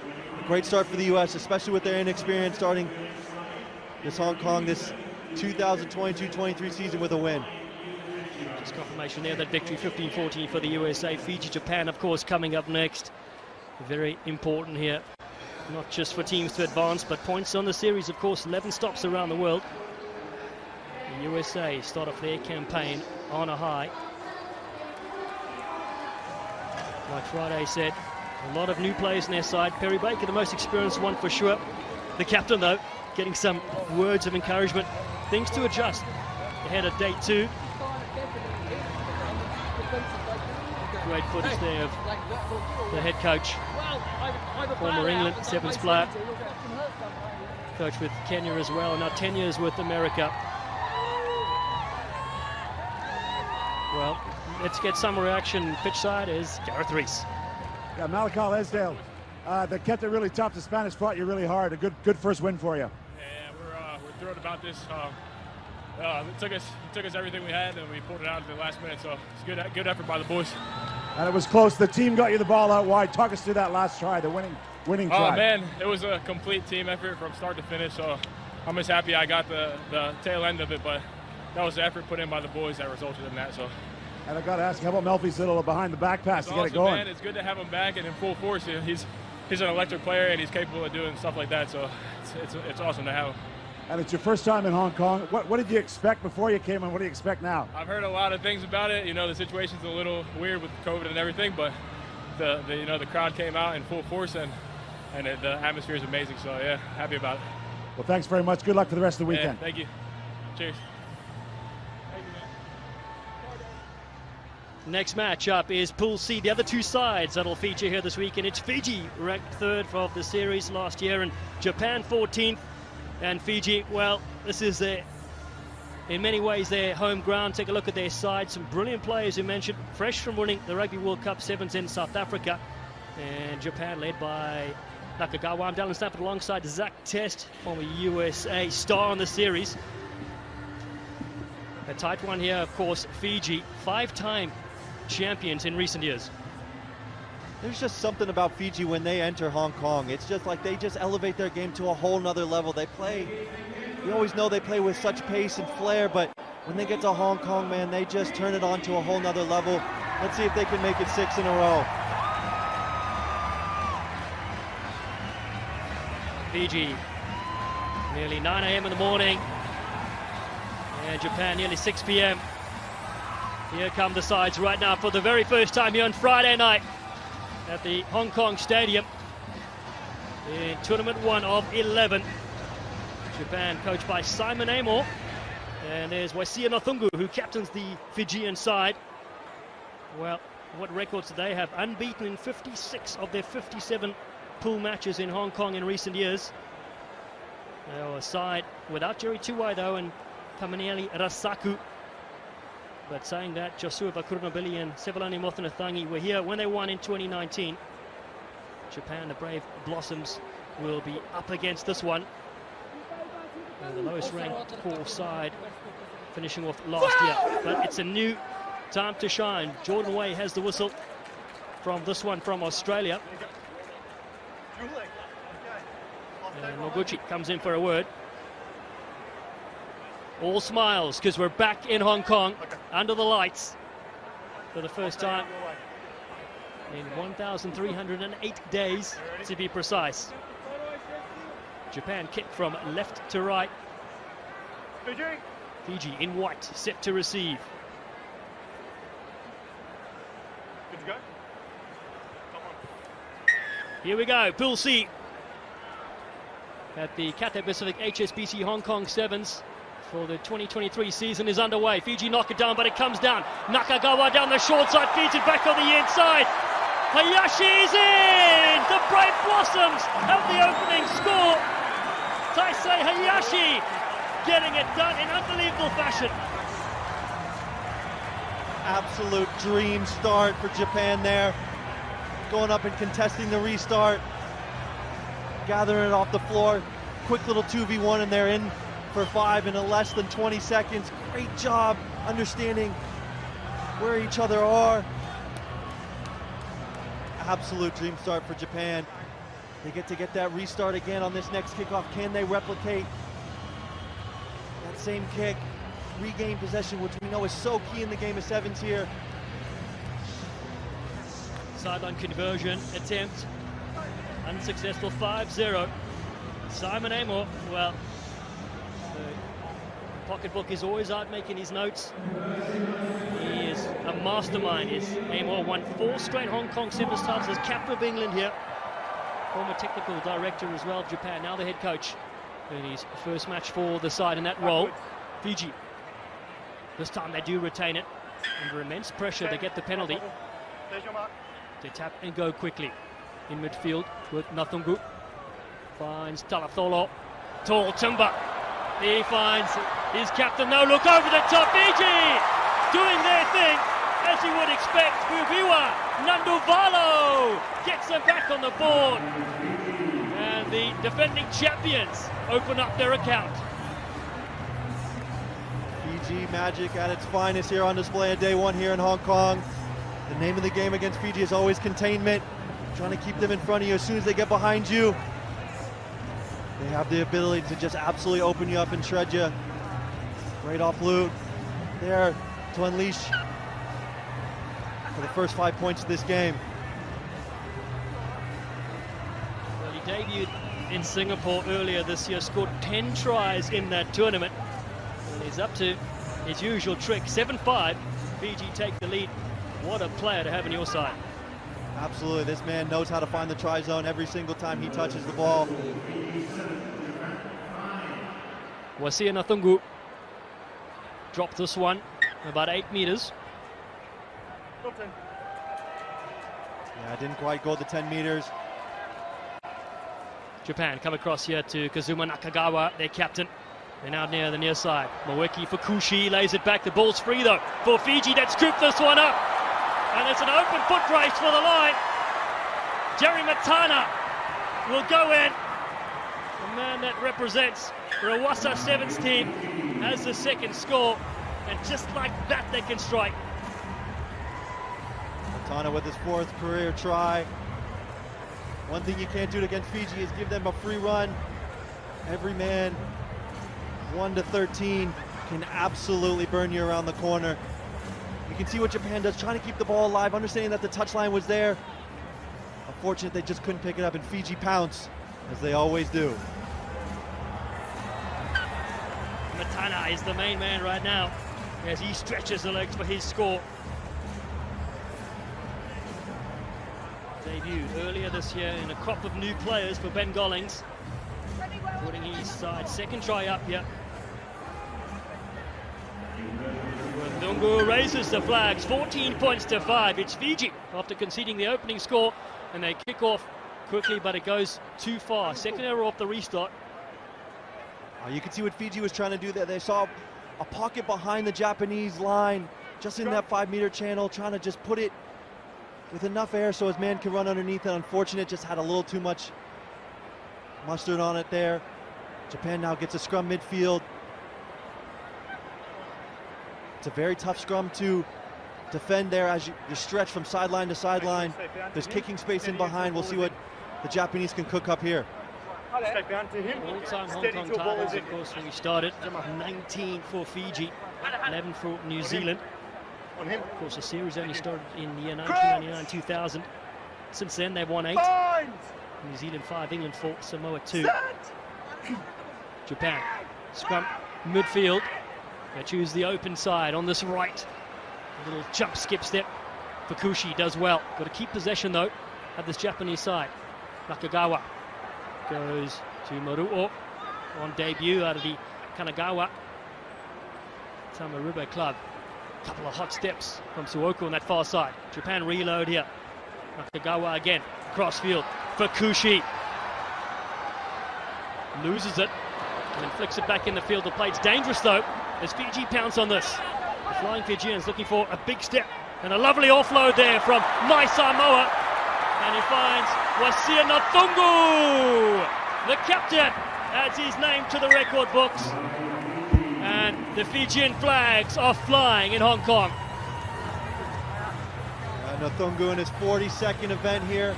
All the experience in the world, just understanding where he needs to be for his Fijian side. Fukushi just got a little bit isolated again. The Fijians pounce on it. It takes 2 of them to try and take down the ball carrier, and Nathungu just sees an open gap and knows how to finish a try. Adds his name to the record book. Yeah, you can see the patience and calm in that man's eyes, knowing that he has the capacity to get to the try line to get the 3rd try for his team here. Well, he has been a star over the years, as Wasia Nathungu, debuted in 2014, top point scorer for his country on the 2022 series. He overtook William Ryder's record of 105 last season. Ryder, lethal stepper of note for Fiji. But Thungu now has 114 to his name, and Talatholo leaps up. My Samoa is there at the restart. Oh, that's much better from Fiji when they kick off. And they're flying again. Manueli My Samoa adds another highlight to his reel. Well, it all came from that beautiful catch on the restart. He looked like an NFL wide receiver in the back of the end zone, just going up and high pointing it. Nathungu just putting it on a dime. The big man goes up and grabs it. And we know that the Fijians just flood support lanes and are absolutely lethal once they get behind you. A storming first half performance here. Kick will float to the right hand side. And that's the half time in this thoroughly entertaining Pool C clash. It's Fiji that lead Japan 26 points to 5.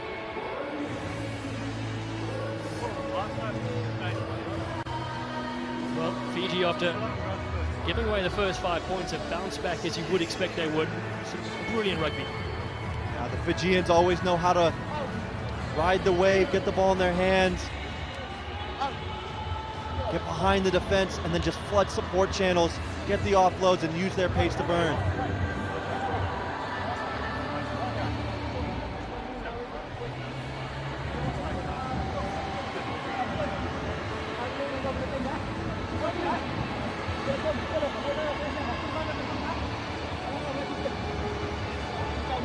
Yeah, just the wise words from Ben Gollings there with all his experience. Ben Gollings has been in Hong Kong winning titles for a very long time. Yeah, as you can see, 3 missed tackles from Japan, causes 3 tries and 2 turnovers. Something you just can't do against the Fijians. Japan needs to just make sure they maintain possession. Don't get isolated. Get their speed of 3s there quickly, shift the point of attack and really put this Fijian defense under pressure.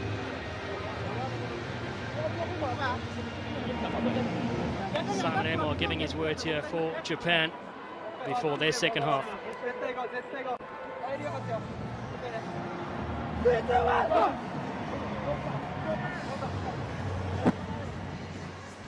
Welcome back to the Cathay Pacific HSBC Hong Kong Sevens, and it's a thrill to be back here at a stadium. It has been the mecca of sevens over the last 40 years or so. Fiji, who lead 26 points to 5, kicking off from left to right. 4 unanswered tries from Ben Golling's side. Has them up in the lead. Jordan Way says, let's go, to finish off this Pool C game. 1 game on a Friday night for all these sides for their reload on Tuesday. What a take from Japan as they release down that short side. Big contact and wonderful offload as well as they get it away to that far side. Soka in support. Looking for a couple of steps in midfield. Lovely crack on the outside from Takamasa Maruo. Helped out there by Hayashi that scored the first 5. On the field is Kameli Latinara. There's a big jump off the left. Shotaro Soka hit hard though as Latinara picks it up. The ageless wonder flicks it back in the field. Nakagawa is there. Japan reload. Bursting onto it. Lovely break here. Ken Kurihara. Kurihara throws a dummy and then fires it back in. Nakagawa is there. Here comes Japan. The crowd come alive as well. Into the 22 for the Japanese. Latinara again to the left-hand side. Nakagawa over the top. Miyagami with a big step. Tsuwoka in at right time. The penalty though goes the other way to Fiji. And they tap here with Nandavalo. Not 10, the Japanese defenders. Not 10. 10's here. 10's here. So unfortunate for the Japanese. They built phase after phase, keeping the ball alive. Great continuity there. Fiji sustain that pressure. And Bukayato on the park now as well. Matana looks to fight free. Oh, it's popped up the other way. It's another gift here. Taisei Hayashi has his second try.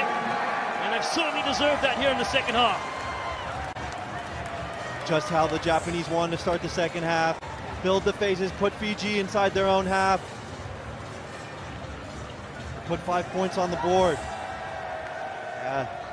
Fiji's so good in these wet conditions and their handling just couldn't quite have the handle. And that man right there, quick to pounce and put 5 points on the board. All about possession here in the second half for the Japanese. Flags go up as well. 26 points to 12. Taisei Hayashi at Tokai University. Debut in Paris in 2017. Scored the first and the last score so far in this game. Under 5 to play though in the first half. When you're ready to kick, I will call time on. Japan though, we've had a lot of things to work on there with Simon Amor. They returned as a core team in 2022. Won just 2 of their 27 pool games though. But I bet with Amor at the helm now, you can expect some different results to come. Oh, and number 9 now. Yeah, Japan, they'll probably want to replicate that first kickoff here. 7 on 7. Okay. Fiji, good. When you're ready. Good. Come back on, please. Taichi Yoshizawa goes up high, but Talatholo is there. You can't compete when the ladder is there. Forwards. Looking to rip down that far side. Beautiful pop back on infield. It's Fiji yet again. And numbers are plenty. And they'll storm this one in. Tira Patterson on the end of this one. Dancing around near the south stand. He wants to get the party going. Tira Patterson, good to see you, my friend. I coached this man at the San Diego Legion. This man is all about his business. He is lethal with ball in hand. has the pace to burn, always finds a good support channel there. And you can see that calm running face. He is such a smooth runner there. Rounding it, trying to get it in the center, trying to be a little bit cheeky.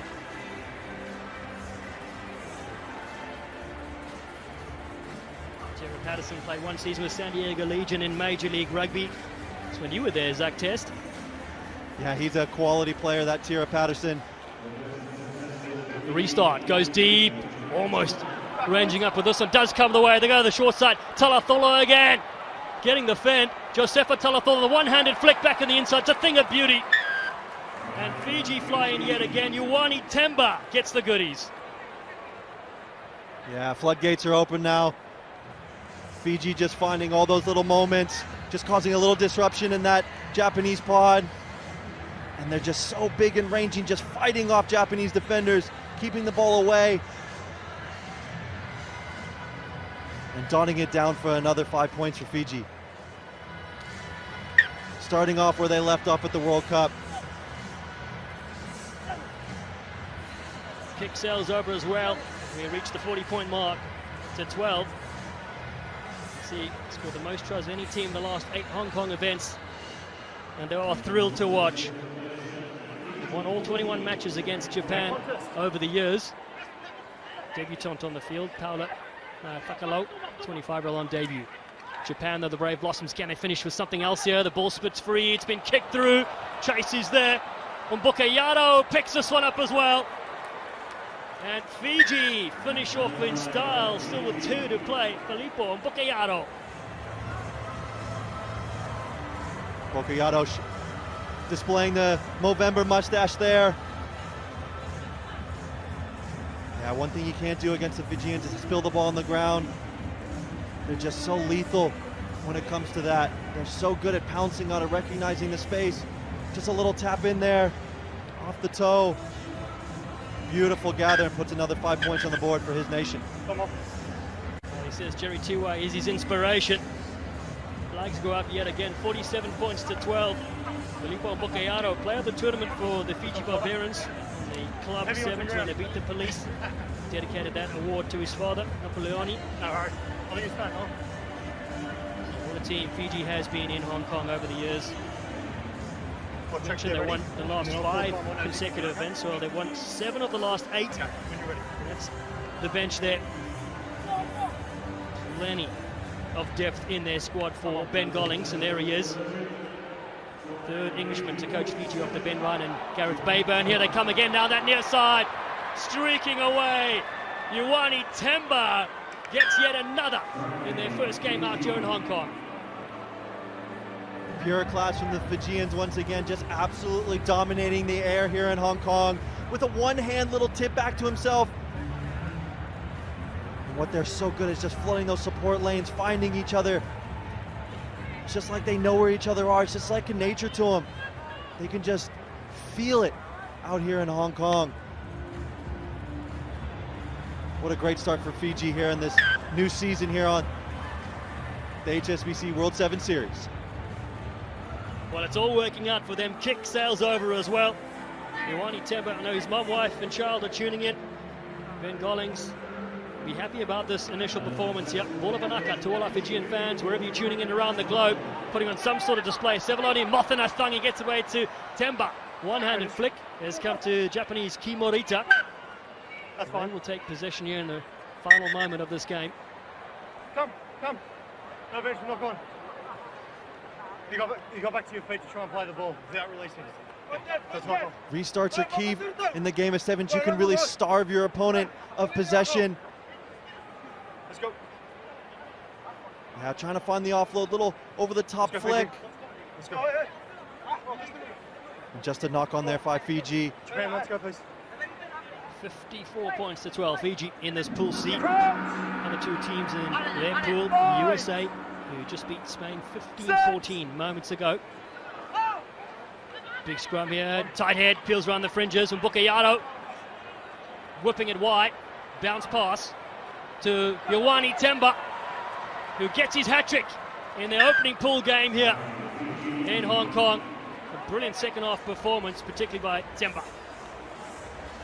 Fiji just flexing their muscles there at scrum time, just pushing the Japanese off of the scrum. And then just great awareness to understand that he had a free man on the edge. And that man gets his third try of the game. And you can just see the love and the brotherhood these boys share with each other. They always play for each other.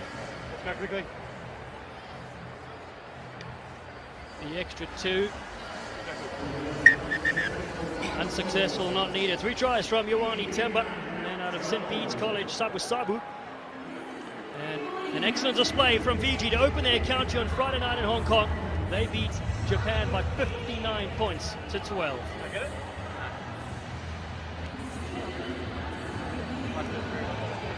An excellent start here from the Flying Fijians. They love playing in Hong Kong. It's like a home tournament, they keep saying. You can see why with those skills. They're just so comfortable here. There's something in the air that they just thrive on. They can seem just unbeatable. They have this presence about them as soon as they step onto this Hong Kong soil. Great start to their day one. So here's a look at Pool C, how it stands. USA victorious in their first game, and then Fiji winning this one by a fine margin of over 50 points.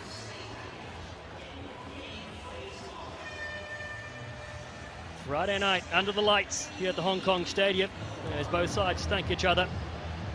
Chisua Kurunabili and his Chargers starting out a fine performance here with Ben Golling, who is still the all-time leading point scorer with 2,652 on the HSBC World Rugby 7 Series.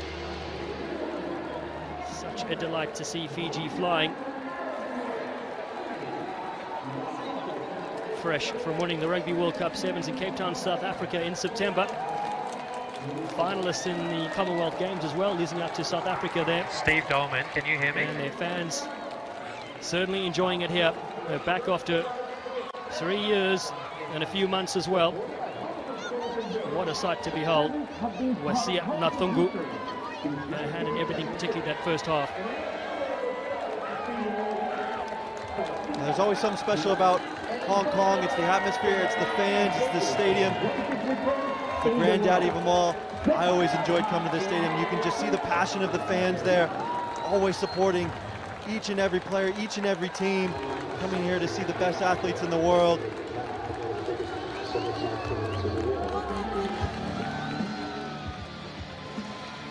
It's always so brilliant in the crowds, and there's some great rugby to go along with it as well. Well, let's get some reaction, and Gareth Rees sits pitch side. Yeah, Ioane Temba, congratulations, job done for Fiji. A great start for you. Yeah, first of all, I thank the Almighty God for this opportunity. Gives us strength that we are able to win the first game. I give him glory to God. 3 tries for yourself tonight, but how special is this place, Hong Kong, for Fiji and Fiji rugby? It's first time for me. It's a new environment in Hong Kong. We always say it's new, but rugby is it's a world sport that, yeah. Well, congratulations. We look forward to the rest of the weekend from you and your teammates. Thank you. Thank you. Well, we'll be back in 15 minutes, so stay with us. We're going to have the super session coming up there. The final 5 games on day 1 of the Cathay Pacific HSBC Hong Kong 7. Stay with us. We'll be back then.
Fiji have just made history.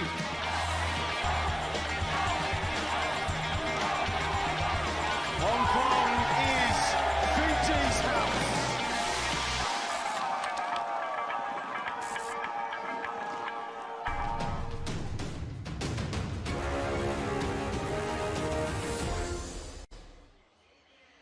Welcome to Hong Kong. Friday night, day 1 of 3 at the HSBC Cathay Pacific Hong Kong Sevens. Rugby Sevens fans have been making a pilgrimage here for almost 45 years, and after a 3-year wait, we are finally back with a brand new season of the HSBC World Rugby 7 Series.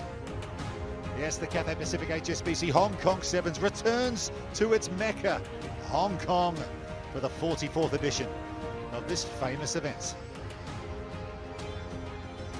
A record 11 men's events on the series this time, 7 for the women with 7 combined. Dubai and Cape Town next, before a welcome return to Hamilton and Sydney in the new year. LA and Vancouver after that. Another visit back here to Hong Kong, then Singapore, Toulouse and London to decide our series champions. And real jeopardy at both ends of the table. The top 4 automatic Olympic qualifiers, whilst the bottom 4 will face a relegation fight.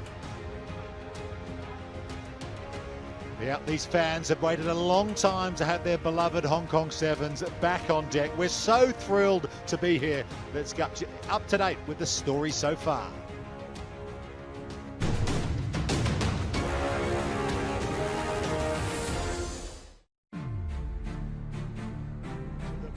Hong Kong Harbour, and Ireland got us started. They won qualification here back in 2019 as a core nation. One of their superstars, Jordan Conroy. This was his 2nd try, and he knows how to celebrate, this guy. Look at that, you don't want to get that wrong. Coming up after that, Argentina against Canada, and Marcos Moneta, the reigning World Rugby Sevens Player of the Year. He got a couple in the first half. They're up and running with a big win over Canada. No points for Canada so far. And then it was the turn of Spain and the USA. Really crucial game this for the USA in Pool C. A lucky escape for them. Malachi Esdale with the crucial try. A 1-point win for the Eagles. And then it was Fiji. 5 straight Hong Kong Sevens titles for them. Japan actually scored first in this game, but Fiji, Ioane Temba with a hat-trick. Nathungu just offloading for fun. You wouldn't want to bet against these guys, perhaps making it 6 straight in Hong Kong this year.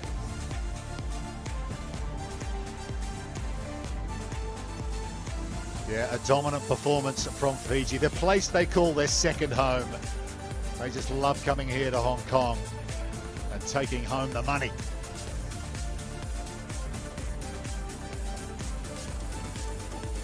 Okay, let's get up to date with all the numbers so far. Pool D got us started. Ireland 28-12 against Kenya. There's that big win for Argentina. Remember, they led the series at one point last year. Canada with work to do. Into Pool C, there you go. USA with that vital 1-point win, and with Fiji in this pool as well. They knew they had to start well. They got the win, and Fiji just dominant over Japan. And the match is still to come here. Here are the Pool A fixtures. New Zealand up against Samoa. They've had some humdingers in recent times. And the defending series champions up against the host Hong Kong. They're the invitational side here. And then into Pool B. And it'll be France against the new look Great Britain. The home nations have reformed back into GB. And after that, it's South Africa, who've never won here, up against the rookies, Uruguay.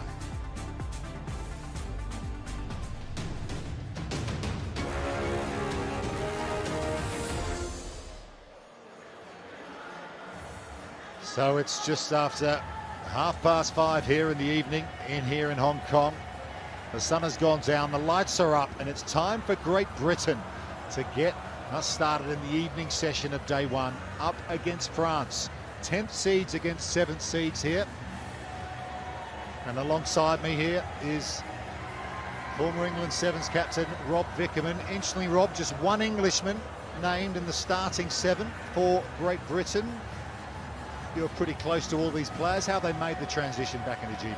I think it's been absolute carnage, if I'm honest, Rupert. I think from the back of them finishing The World Cup in South Africa in September, they had a very quick transition. First and foremost, who was going to be picked?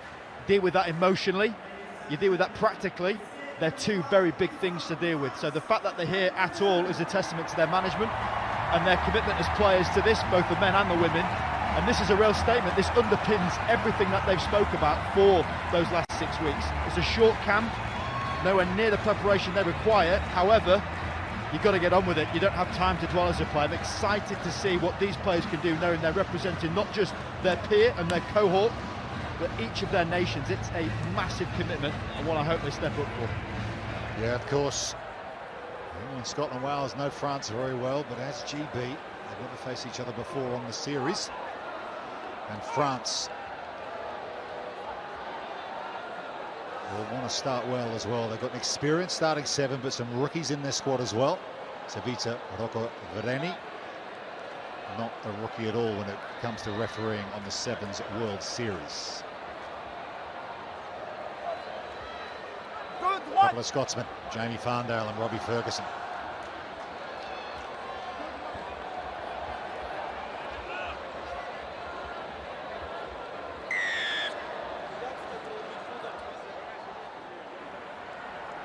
We're underway in Pool B. France running right to left. And it's taken well by the Great Britain captain, Robbie Ferguson. Colleen Barretto, another Scotsman. There's 5 of them in this starting lineup, just the one Welshman, Morgan Williams. And here he is, flying the flag for Wales. Just the one Welshman in the entire squad, in fact, here in Hong Kong this weekend. And that's a loose ball. And Morgan Williams has had to clear that up with a bit of help from big Paddy Kelly. Ferguson decides to kick. No one sweeping back for France, but herring back is Stéphane Parez. Here he is, vastly experienced player, Parez, and his 59th Sevens World Series event. Gives it to Mignot, and now Logel. No one's played more rugby sevens in series history than him. Looking for the extra offload. Pierre Mignot makes sure they secure the ball. Parez again. And there's Domont, one of the new faces. Relatively new faces in the 55 shirt, and he's looming here, but they won't need him. Because bursting clear is Pasquet for France. Varian Pasquet from Stade Francais gets the scoring started here in Pool B. Good patient play from the French. They got the ball way deep. Perez had that composure to set it all up, and this is what they can do with the likes of Grandidier pulling strings. Nice little out the back, and then the size and strength they've got right across this French back line. Pasquet personifying that one, a young man, just 23, but he is 6'3", 90 kgs plus. That's good old bit of armoury to get around a sevens field. As you mentioned, they've got some tall timber, this French team. Even without the likes of Tavita Verandamu, who's not available at the moment. They have a vast array of long, lanky sevens players with big levers. Very Fiji-like, this French side. Ferguson again takes the restart for Great Britain. More possession for them. Can they respond? Barretto again. Good playmaker in midfield. Gives it to Morgan Williams again. And arriving is Jamie Barton, the Englishman, but they can't get the ball back because Pierre Mignot has won that for France. And now they go quickly. Ball's gone forward. It will be a knock-on and a scrum feed to GB. These are little moments where the GB players have to look across to each other. Once foes, now teammates, and integrate these plays. Fond memories here, France. The last time we were here in 2019, they were in the cup final against Fiji. That's a rare thing for France. Don't get many cup finals. No better place to get one than here. Building, the lights are up. Friday Night Rugby here in Hong Kong. Now GB looking to spark it. Williams and McFarland, exciting to see him back on a sevens field. It's been a while. Free kick. You're falling back. Ferguson. Kelly. A nice inside ball back into Paddy Kelly. Penalty though again, just France bossing the breakdown at the moment. That was good work, I think, from Grandidier that time. Split second stuff in sevens. You've got to get there so quickly to support it. And Grandidier, he's a winger, out-and-out flyer, but even he, with the skill set, is able to get over the ball and just keep it too tight to play. I said there was one Englishman on the pitch, with Jamie Barden, but he's English as well, dual international, as Grandidier. He's the one that got away. Now playing for France is Logel. Rebage, brother of Swan Rebage, who plays in the second row for Toulon in the top 14. Ball's out, play on. Trying to win the ball. They don't have it, and here they come away. Domont again. Grandidier's come into midfield. Ducks under a tackle, offloads the ball again. Rebage, he's getting involved, and it'll be a walk-in for Marius Domont, another player from Toulon. Crowd don't like it. No, the faint sounds of booze around Socompo, very rare indeed. The French making their presence known on the field by noises around it. This is a real subtle thing, but it's a dogfight at the breakdown because two players are committed from GB. It means the space is around that breakdown for the French. They find it. That missed tackle from McFarland draws in Ferguson, and a lovely little rolled offload means it's all too easy for Les Bleus. 12 now. Kick to come as well. Really good start from the boys in blue, and they've run out of time. They can't kick the conversion. You've got 30 seconds to take it after the ball's touched down, and Tavita Roccovereni was hot on them. Well, then hit the ball away, which could have found himself in the sideline for 2 minutes. There's a discretion. Got to be careful there, Dumont. Yeah, Dumont just playing in his 4th Sevens World Series event. They go exactly the same way over to the far side, and exactly the same thing happens. Robbie Ferguson is lifted for Great Britain. Now they work the short side this time. Paddy Kelly, but they've lost possession again. It's into the hands of Pasquet, the try scorer. Here's Rebage. Thinks about kicking, decides to draw the man. Domont again. He decides to chip it through. Oh, it's all going France's way. At the moment, Grandidier will run clear. Aaron Grandidier makes it 3 for France. The man who went to school in London under Simon Amo's watch was overlooked. But when you can see this type of movement, you've got to wonder why, because this is a step and a half inside. Taste to burn. Big, strong, athletic. Clearly he's blossomed in his career since. There's also DJ routes, which I know you enjoyed. Yes, He's got it all. Olave School in Orpington in London. DJ, as you say. Also on the books of Select Models and Talent. He's got it all. He's got a side hustle. He's got about 8. Extra 2 doesn't make it, remains 17-0 France. Great Britain, not the start they were looking for. The expats will be concerned here. Logel wins it as well for Mignot.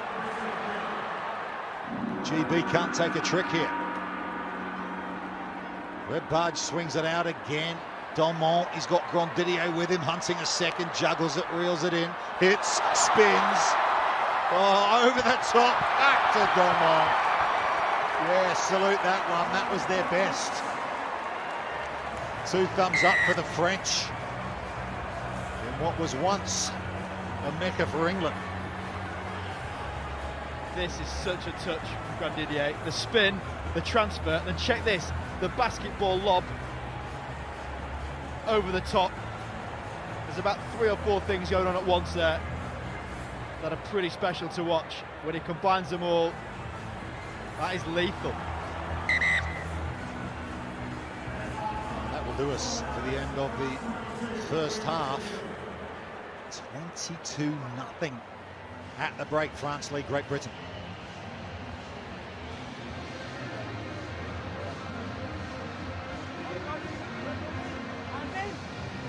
So Thierry Janacek is going out there for France because Jerome Barret's in isolation, going through COVID protocols. Will Homer there in the middle of our huddle, an Englishman doing all the talking for Great Britain at the moment. You look at those numbers, Rob Vickerman. Doesn't make pretty reading for Team GB. Not got that possession, and then conversely the missed tackles. That's the thing that's really impacting the scoreline here. The French line breaking for fun. They're getting the ball from the restart, as you mentioned, core possession. And that is not pretty reading from a GB perspective. Conversely, the French must be pretty happy.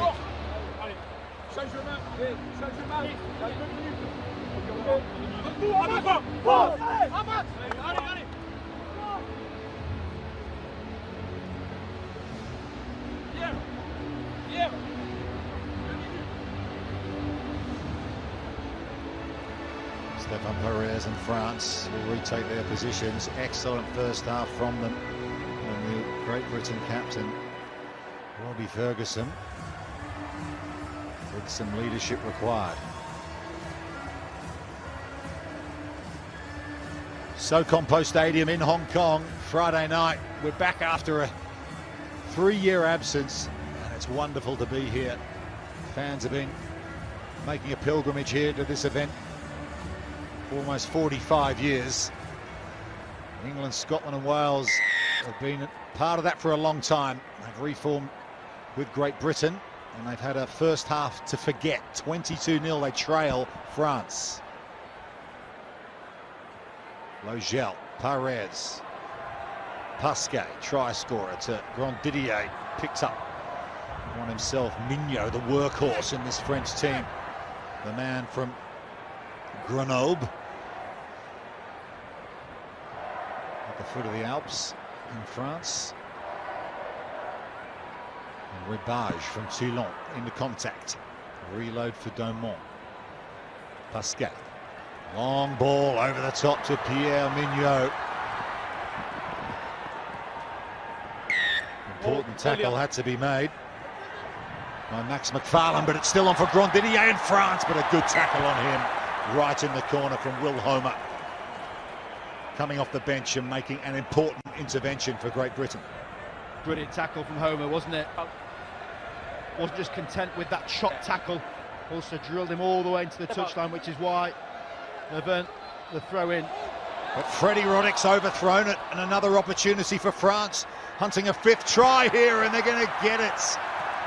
Grandidier with his second. The overthrown line out right on their own line. And it's more bad news for Great Britain. France are flying. Watching the body language of Roddick after that, whilst we celebrate Grandidier's score, second in this game. Such a frustration when the players throw it over the lifted pod, not able to claim it, and it's the French that are lauding it. No one competing either, just doesn't need to go anywhere near that high. Yeah, it's a high-risk manoeuvre from a team that haven't had a lot of time together.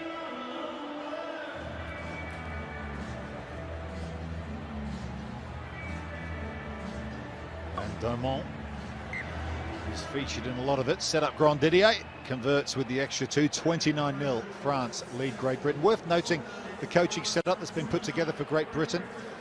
Tony Rokes, the head coach. Kieran Beattie, Scotsman in the background, as director of rugby. We'll get back to that because Grandidier's hunting a hat-trick here. Advantage, France. Simon offloads to Perez. No clear release. You heard it from the referee. No clear release from the tackler. You've got to let go before you go digging. Quite like how creative the French get off these taps as well. And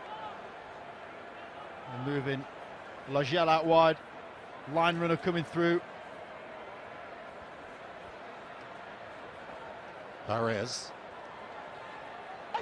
Perez around the outside, looking for a score. Farndale puts him in touch. Looks like he's hurt his right shoulder as well. His left shoulder's holding. Crucial player, Jamie Farndale.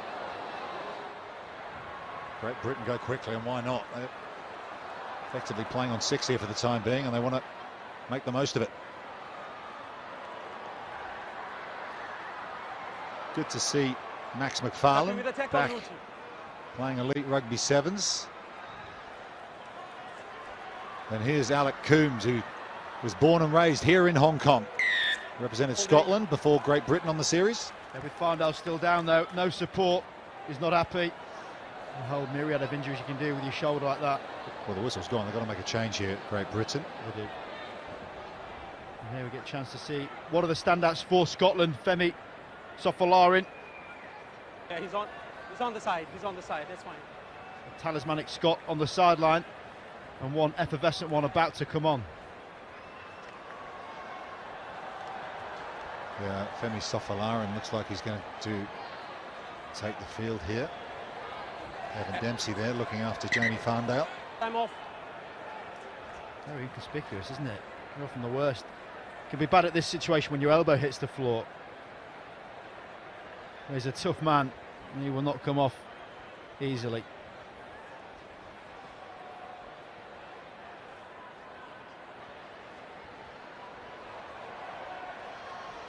Great Britain's previous biggest loss on the series, 26 points. It was against Argentina in Dubai last year. They're already above that here. They'll want to exercise some damage limitation here with 2:30 to go. They're not going to win the game, but they want to protect their points difference as much as possible. It's more the errors that are creeping in as well. These type of errors, the overthrows, the interjected play, just not clicking at all for GB, underpinned by that pretty horrible statistic. 8 missed tackles missed. Crouch. The French team who will run at you all day. They love possession, they love offload and chance it. They do make a lot of errors, the French, but they're winning this at a canter. They can just go to a training ground move here off the set piece. Just Damon can't hold on. Grandidier has it. He's on a hat-trick, remember. He's found Joseph. Oh, nice ball out the back to Grandidier, round the outside. Aaron Grandidier has a triple. It's a yellow card for Great Britain. But the man who was jettisoned from England's sevens has scored a hat-trick against Great Britain in Hong Kong. Under the definition of irony, that may well be a statement that summarises it. The Frenchman celebrating wonderful skill, lovely offload round the corner, kept in the right hand, and then the burners. Grandidier is right up there with the lethal finishes in this opening stanza, and the Mecca of sevens, and he is doing this ground justice. Hey. Yep. And the offload from Jefferson Lee Joseph as well created the space for him. Yeah. We restarted with the penalty. Yeah. Conversion doesn't make it. Max McFarlane's in the sin bin. Grandidier has 3 tries for France. 34-0. Max McFarlane, great to see him back. Haven't seen him in sevens since Dubai last year. Went into the sevens wilderness, but not the start, the return to his sevens career he was looking for either. Logel now, Jonathan Logel. Laborde. Dorian Laborde on debut is out there for France. Wouldn't he love to get a try? Still time, just under 30 seconds. Logel just giving it the old hands out, slow it down. What a position to be in for the French. They have got a huge horizon to look forward to with the Olympics at the end of it. Look at all the penalties for GB, just giving the ball away so much. Thomas Carroll here from the Po Club, 21-year-old, another player winning his France Sevens debut on the series. Logel out the back to Carroll. Loose pass. Paul Laretra has it again. Laretra, long ball over the top, left to right pass to Laborde. Flicks it out the back. That looks like it's gone forward. It has. Forward pass. It's clatter into the hoardings here, but that will be that. France have sailed across the channel to Great Britain and absolutely hammered them here in their Pool B opener by 34 points to 0.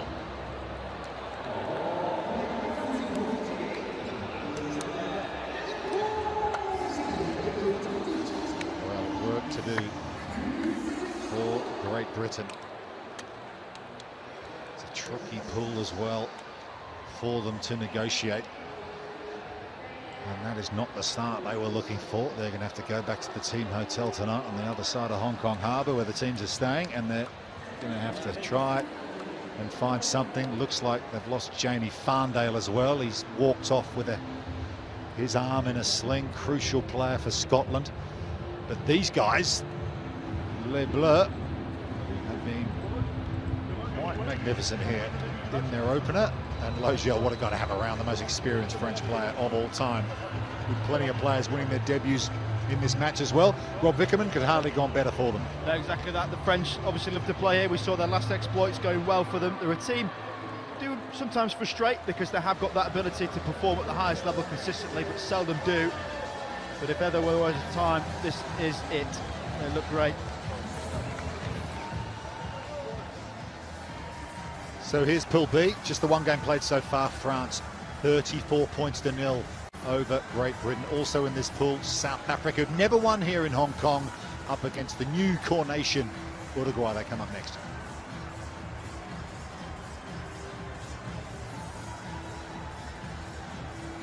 Okay, let's go downstairs and hear from the hat-trick hero, Aaron Grandidier. He's with Gareth Rees. Yeah, Aaron, congratulations. There's only one Englishman on the Great Britain side, but you didn't have a bad night in the French jersey. Yeah, I mean, to be honest, just credit to the team. Get me the ball in some good open spaces, and it's my job to finish them off anyway, so I'm just happy I could help the team to a victory.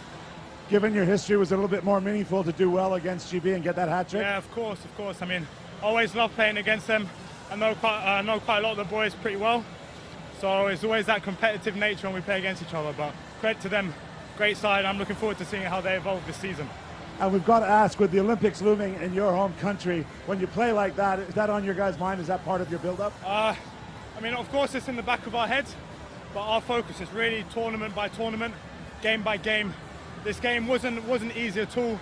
New side, a lot of experienced players, so our focus was really just to win this game and carry on going throughout the stages tomorrow and Sunday.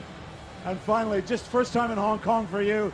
Do you fancy getting the decks out, maybe giving the crowd a bit of different kind I would love to. If after the tournament someone hands me some, I wouldn't say no, that's for sure. There we go. There's your hat-trick scorer and DJ, Aaron Grandidier. Thank you very much, guys. Yeah, Aaron Grandidier, multi-talented, bit of a polymath, loves the decks. Who knows? We saw that at the Commonwealth Games, one of the Ugandans spinning some records. Maybe he can do that here as well. That's a sight for sore eyes, isn't it? Fans here in Hong Kong, lapping up opening night here at the Hong Kong 7. It's been a 3-year wait, the 44th edition of the HSBC Cathay Pacific Hong Kong 7s.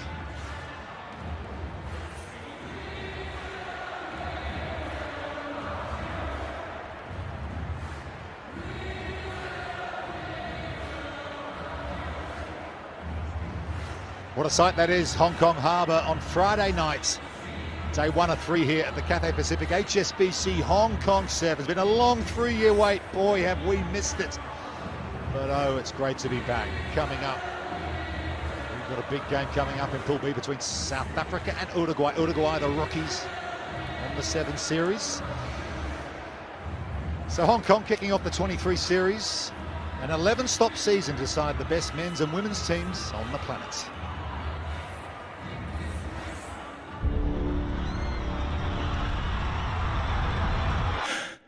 Catch your breath.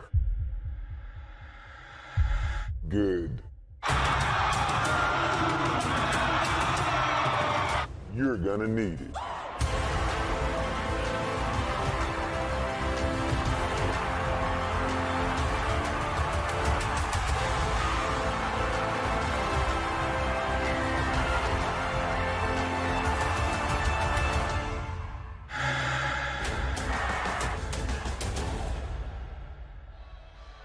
We're back, 11 events for the men, 7 for the women, 7 combined as well. And you get involved with it, if you like, with the app. Yeah, there you are. Get your Q code, get your app, get your phone out. HSBC 7 Series app, up-to-date live scores, video stats, much more. All things HSBC World Rugby Sevens. Okay, back in August, Santiago, Chile hosted the tournament to decide which team would be promoted to the core nation status.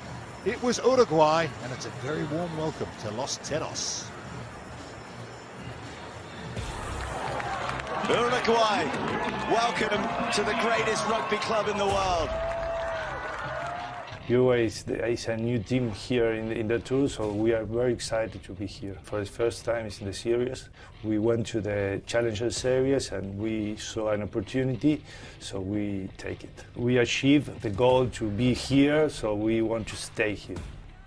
For me, it's very important to set a good mindset, to get a good behavior and set that culture for new generations, and it will be an identity for the long term. For Uruguay Sevens, stay here in the tour. At home, we feel all the fans tell us to make a history here, to stay where we are. The team is very excited to play. Hong Kong Sevens maybe is the best sevens in the tour, so we are very excited to be there in the stadium with all the crowd. So we set our goal to make history, and we will do anything to get that goal. For Uruguay, this has been so great. It's going to be like something that strengthens all the union. Since we achieved the quality to the World Series, many things had changed. It's getting tougher. It's great that we can do that, because if not, it would be impossible to be competitive at this level. All the team is excited. The youngest are really amused of all. They've been here for the first time, the city, the lights, but most of all, we're so happy and so excited of playing with such good players and such a great tournament, and we're going to enjoy it and take advantage of this opportunity.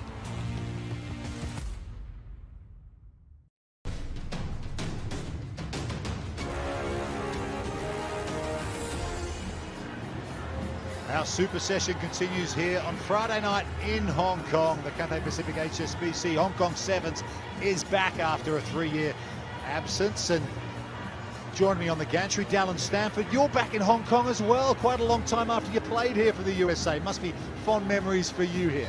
Yeah, certainly, Rupert. 14 years in the making. I last represented the USA here, and before that playing in the 10s as well. And here we go. It's Pool B, South Africa. They take on Uruguay. Uruguay fresh here. They come into this event as a newly qualified core team. And South Africa, they lead the head-to-heads. Well, they have not conceded a point in 22 years against Uruguay. The Blitzbox side, though, with new coaching crew involved here. Here's a look at the two sides. Alongside me, former England Sevens captain that's been here on 5 different occasions, Rob Vickerman. Scan your eyes on these great names. Yeah, looking to see the progression of Uruguay in that Challenger Series. Witnessed firsthand just how incredible those scenes were, the elation that they had. This is a very different concept coming against the most experienced professional Sevens team in South Africa. They went professional back in 2009, so their systems, their processes, their protocols that they talk about all the time are well set. So this will be a great test for Uruguay. Blitzbox on the left, Uruguay on the right for their first time back at the Cathay Pacific HSBC Hong Kong Sevens here at this beautiful venue, the Mecca of Sevens. Crowds are back in the stands as well. It's been over 3 years, and we are here, stop 1 of 11 on the new series. JC Pretorius with South Africa. Well, they've never won this event. It's the only one on the series, runners-up in 09, 08 and 2017. I found that really surprising to hear that, Dan, and bearing in mind how dominant this team have been throughout the years, to get this monkey off the back will be some claim for them. Ruben Keane from Australia is our referee for this clash. Uruguay, well, they don't just want to be on the series, they want to stay on the series. 9 players make their series debut, but several of them featured at the Rugby World Cup Sevens in South Africa in recent times. McCubbin's one of them, former under-20 player for Uruguay. The Los Teros Sevens. Time on. Selwyn Davids for South Africa is ready. They will receive. And Uruguay on white on the left view of the screen. First action of this Pool B for these two sides. One game tonight on day one. Big kick here from Liechtenstein. Comes down to Davids. It takes it. JC Pretorius for South Africa. In midfield, looking for a ball over the top to the big Saku Makata. The battering ram goes upfield. keeps his feet alive is the Olympian from East London. For a big right-footed step, and Fundo Ndlovu finds a lot of traffic though. The counter ruck comes in superbly. Diego Ordao, the captain, and they have possession here. Brazilianis, superb into the 22. Here they come, Ignacio Alvarez gets rid of one. But Tomas Echeverri is there with them. Advantage for Diego Ordao and Uruguay now. Penalty. 20 offside. All of the Uruguayans within 20 metres of each other really are playing a tight game and targeting that breakdown, and that is no mean feat against South Africa. They love it. This is going to be a huge contest. Scrum. With that area in particular. I love how they've come into this game, Uruguay. Shilton van Beek getting heavily involved, but there's the new numbers on display here. Player can choose the numbers from 1 through to 99, and that's the number for the series. What would you have gone down? Well, my number was 10. I'm happy with that. Yourself, my friend? I thought you were going to say 21, because it's where you've played more than anywhere else. But I think I like the idea of making it personal. You make it about, you know, your family, your reasons start to be really prominent in how you play the game. Well, it's good. Uruguay with Mateo Vinales loops onto the open side, creating an overlap. So a player on that far left, they weren't able to release him. Now, where's the face mask? As here they whip it. There's space to operate here. McCubbin gets it away, and then it's dropped. Tomas Echeverri with the try line beckoning in front of the south stands. Oh, what an absolute nightmare spilling that one. Everything was perfect preceding it. Echeverri will sit on that moment for a while. Quite an exquisite pass to get in this position, and the rolled offload just inches too low. It would have been a miracle take, travelling at pace to claim that one. But the slow-mo happens in your mind afterwards. You've got to let it go. The coaching crew, Ivo Dragonjic and Guillermo Selbes look on. Feed for South Africa from Selwyn Davids. Finds Ronald Brown.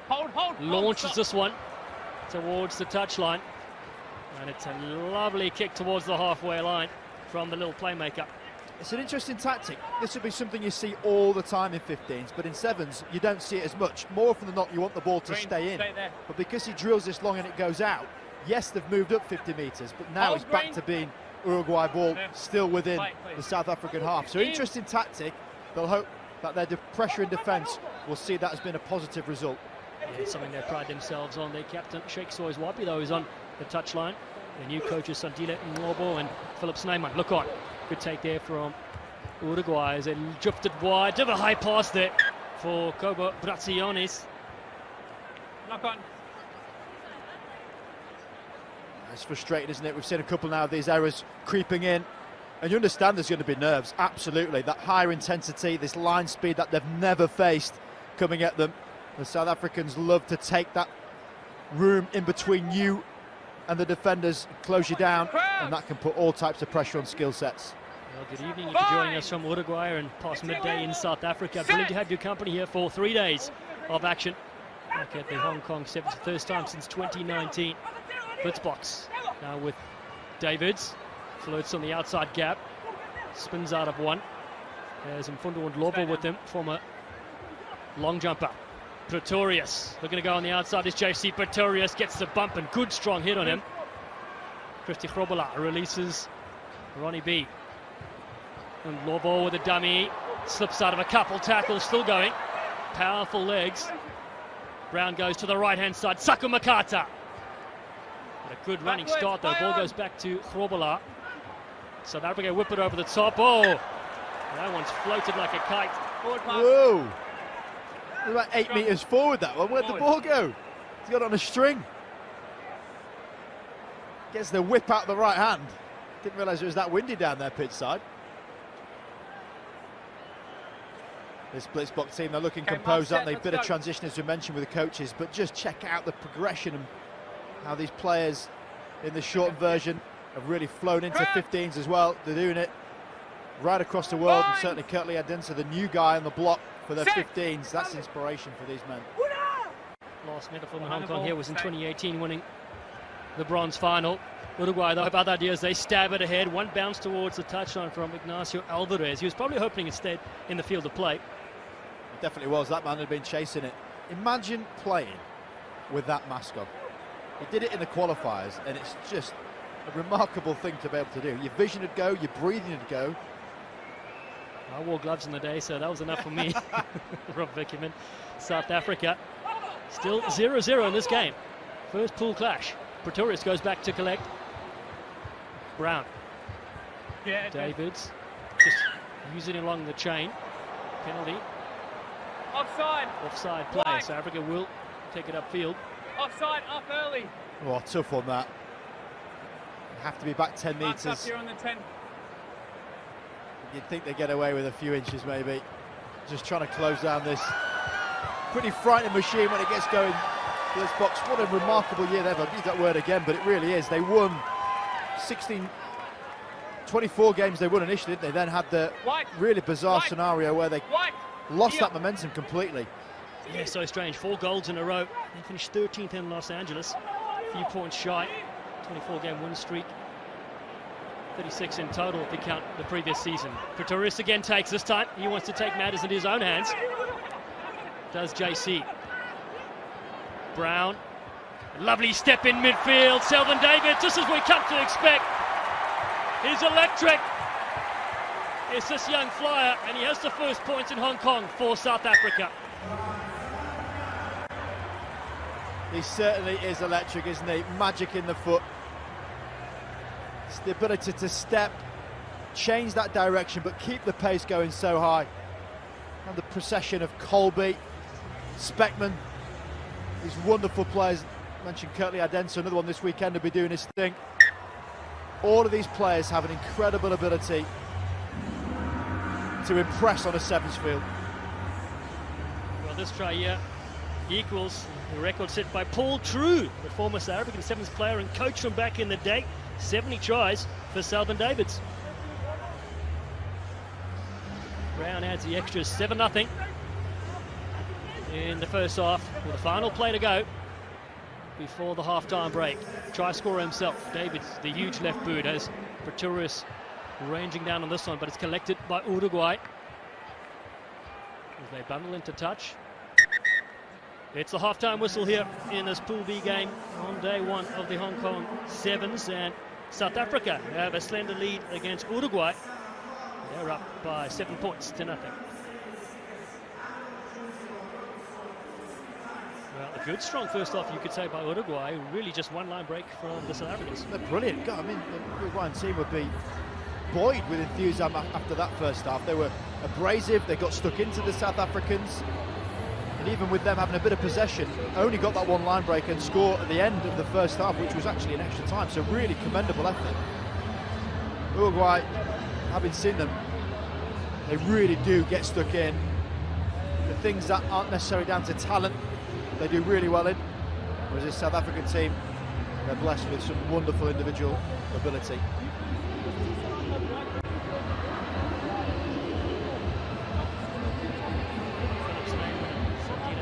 The new coaches there getting instruction. They've been in the system before because they've been with the academy program as well. Both players know their system well. Big shoes to fill though. Neil Powell did wonders. You mentioned Paul True as well before. He's the one that really started that movement, the catalyst for them all being professional back in 2009. And consistent success throughout. They've never ever been too far away. One of the hardest teams to play on the 7 Series. And the strength and depth is the thing that makes them so exceptional. And that man talking, another one.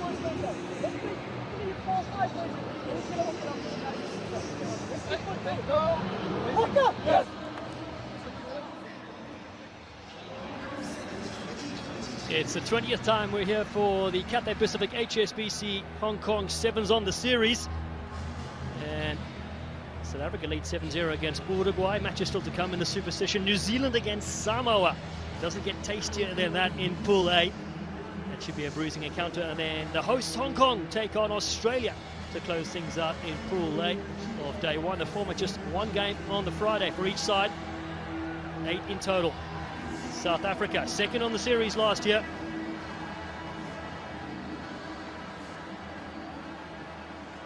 Champions on the series in 2009, 2017, 2018 and 2021 under Neil Powell. Second half, Blitzbox kicking off from left to right. It's a low driving kick. Comes away here of Matteo Vinales, does well for Uruguay. Steps backwards though. The man with a face mask takes on a couple of players. James McCubbin is with him. World Rugby under-20 player for his country. Short ball, but a dummy there from Guillermo Lichtenstein. Man they call Tito, that works in physiotherapy clinic in prisons and schools.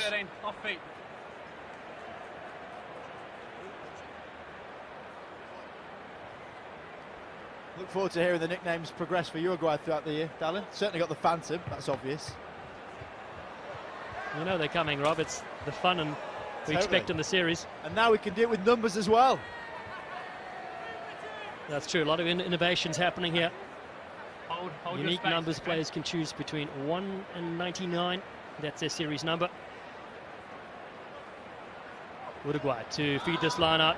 A nice little loop there from Lichtenstein. It's a flat ball and a good line, but he's left it behind. Ronald Brown looking at counter-attack. He stabs a kick over the top for himself. Does Brown. Awkward bounce comes down to Brown. Magic little play in the end, fortuitous for South Africa. Penalty comes their way.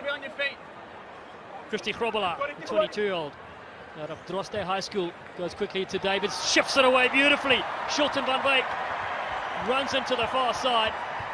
And finally South Africa unlock the D and get their second score. Well, that's the difference of intensity in this game we've witnessed so far. Uruguay, they went hard and straight, the restart, spilled the ball. And this is where South Africa will really punish you. Bit of a decision on the end. Understandably, McCubbin trying to get in the way of the passing line. But Van Wyk, who's got the wheels to benefit from David's pass. The skip step, we see it so many times with these wonderful playmakers. You can't stop it. That bounce gets them on the outside. The ball is freed up. And then it's all about the wheels. Conversion is over as well. 14-0 South Africa lead. Shilton van Wyk, first time we saw him was in Dubai this year. The team DJ.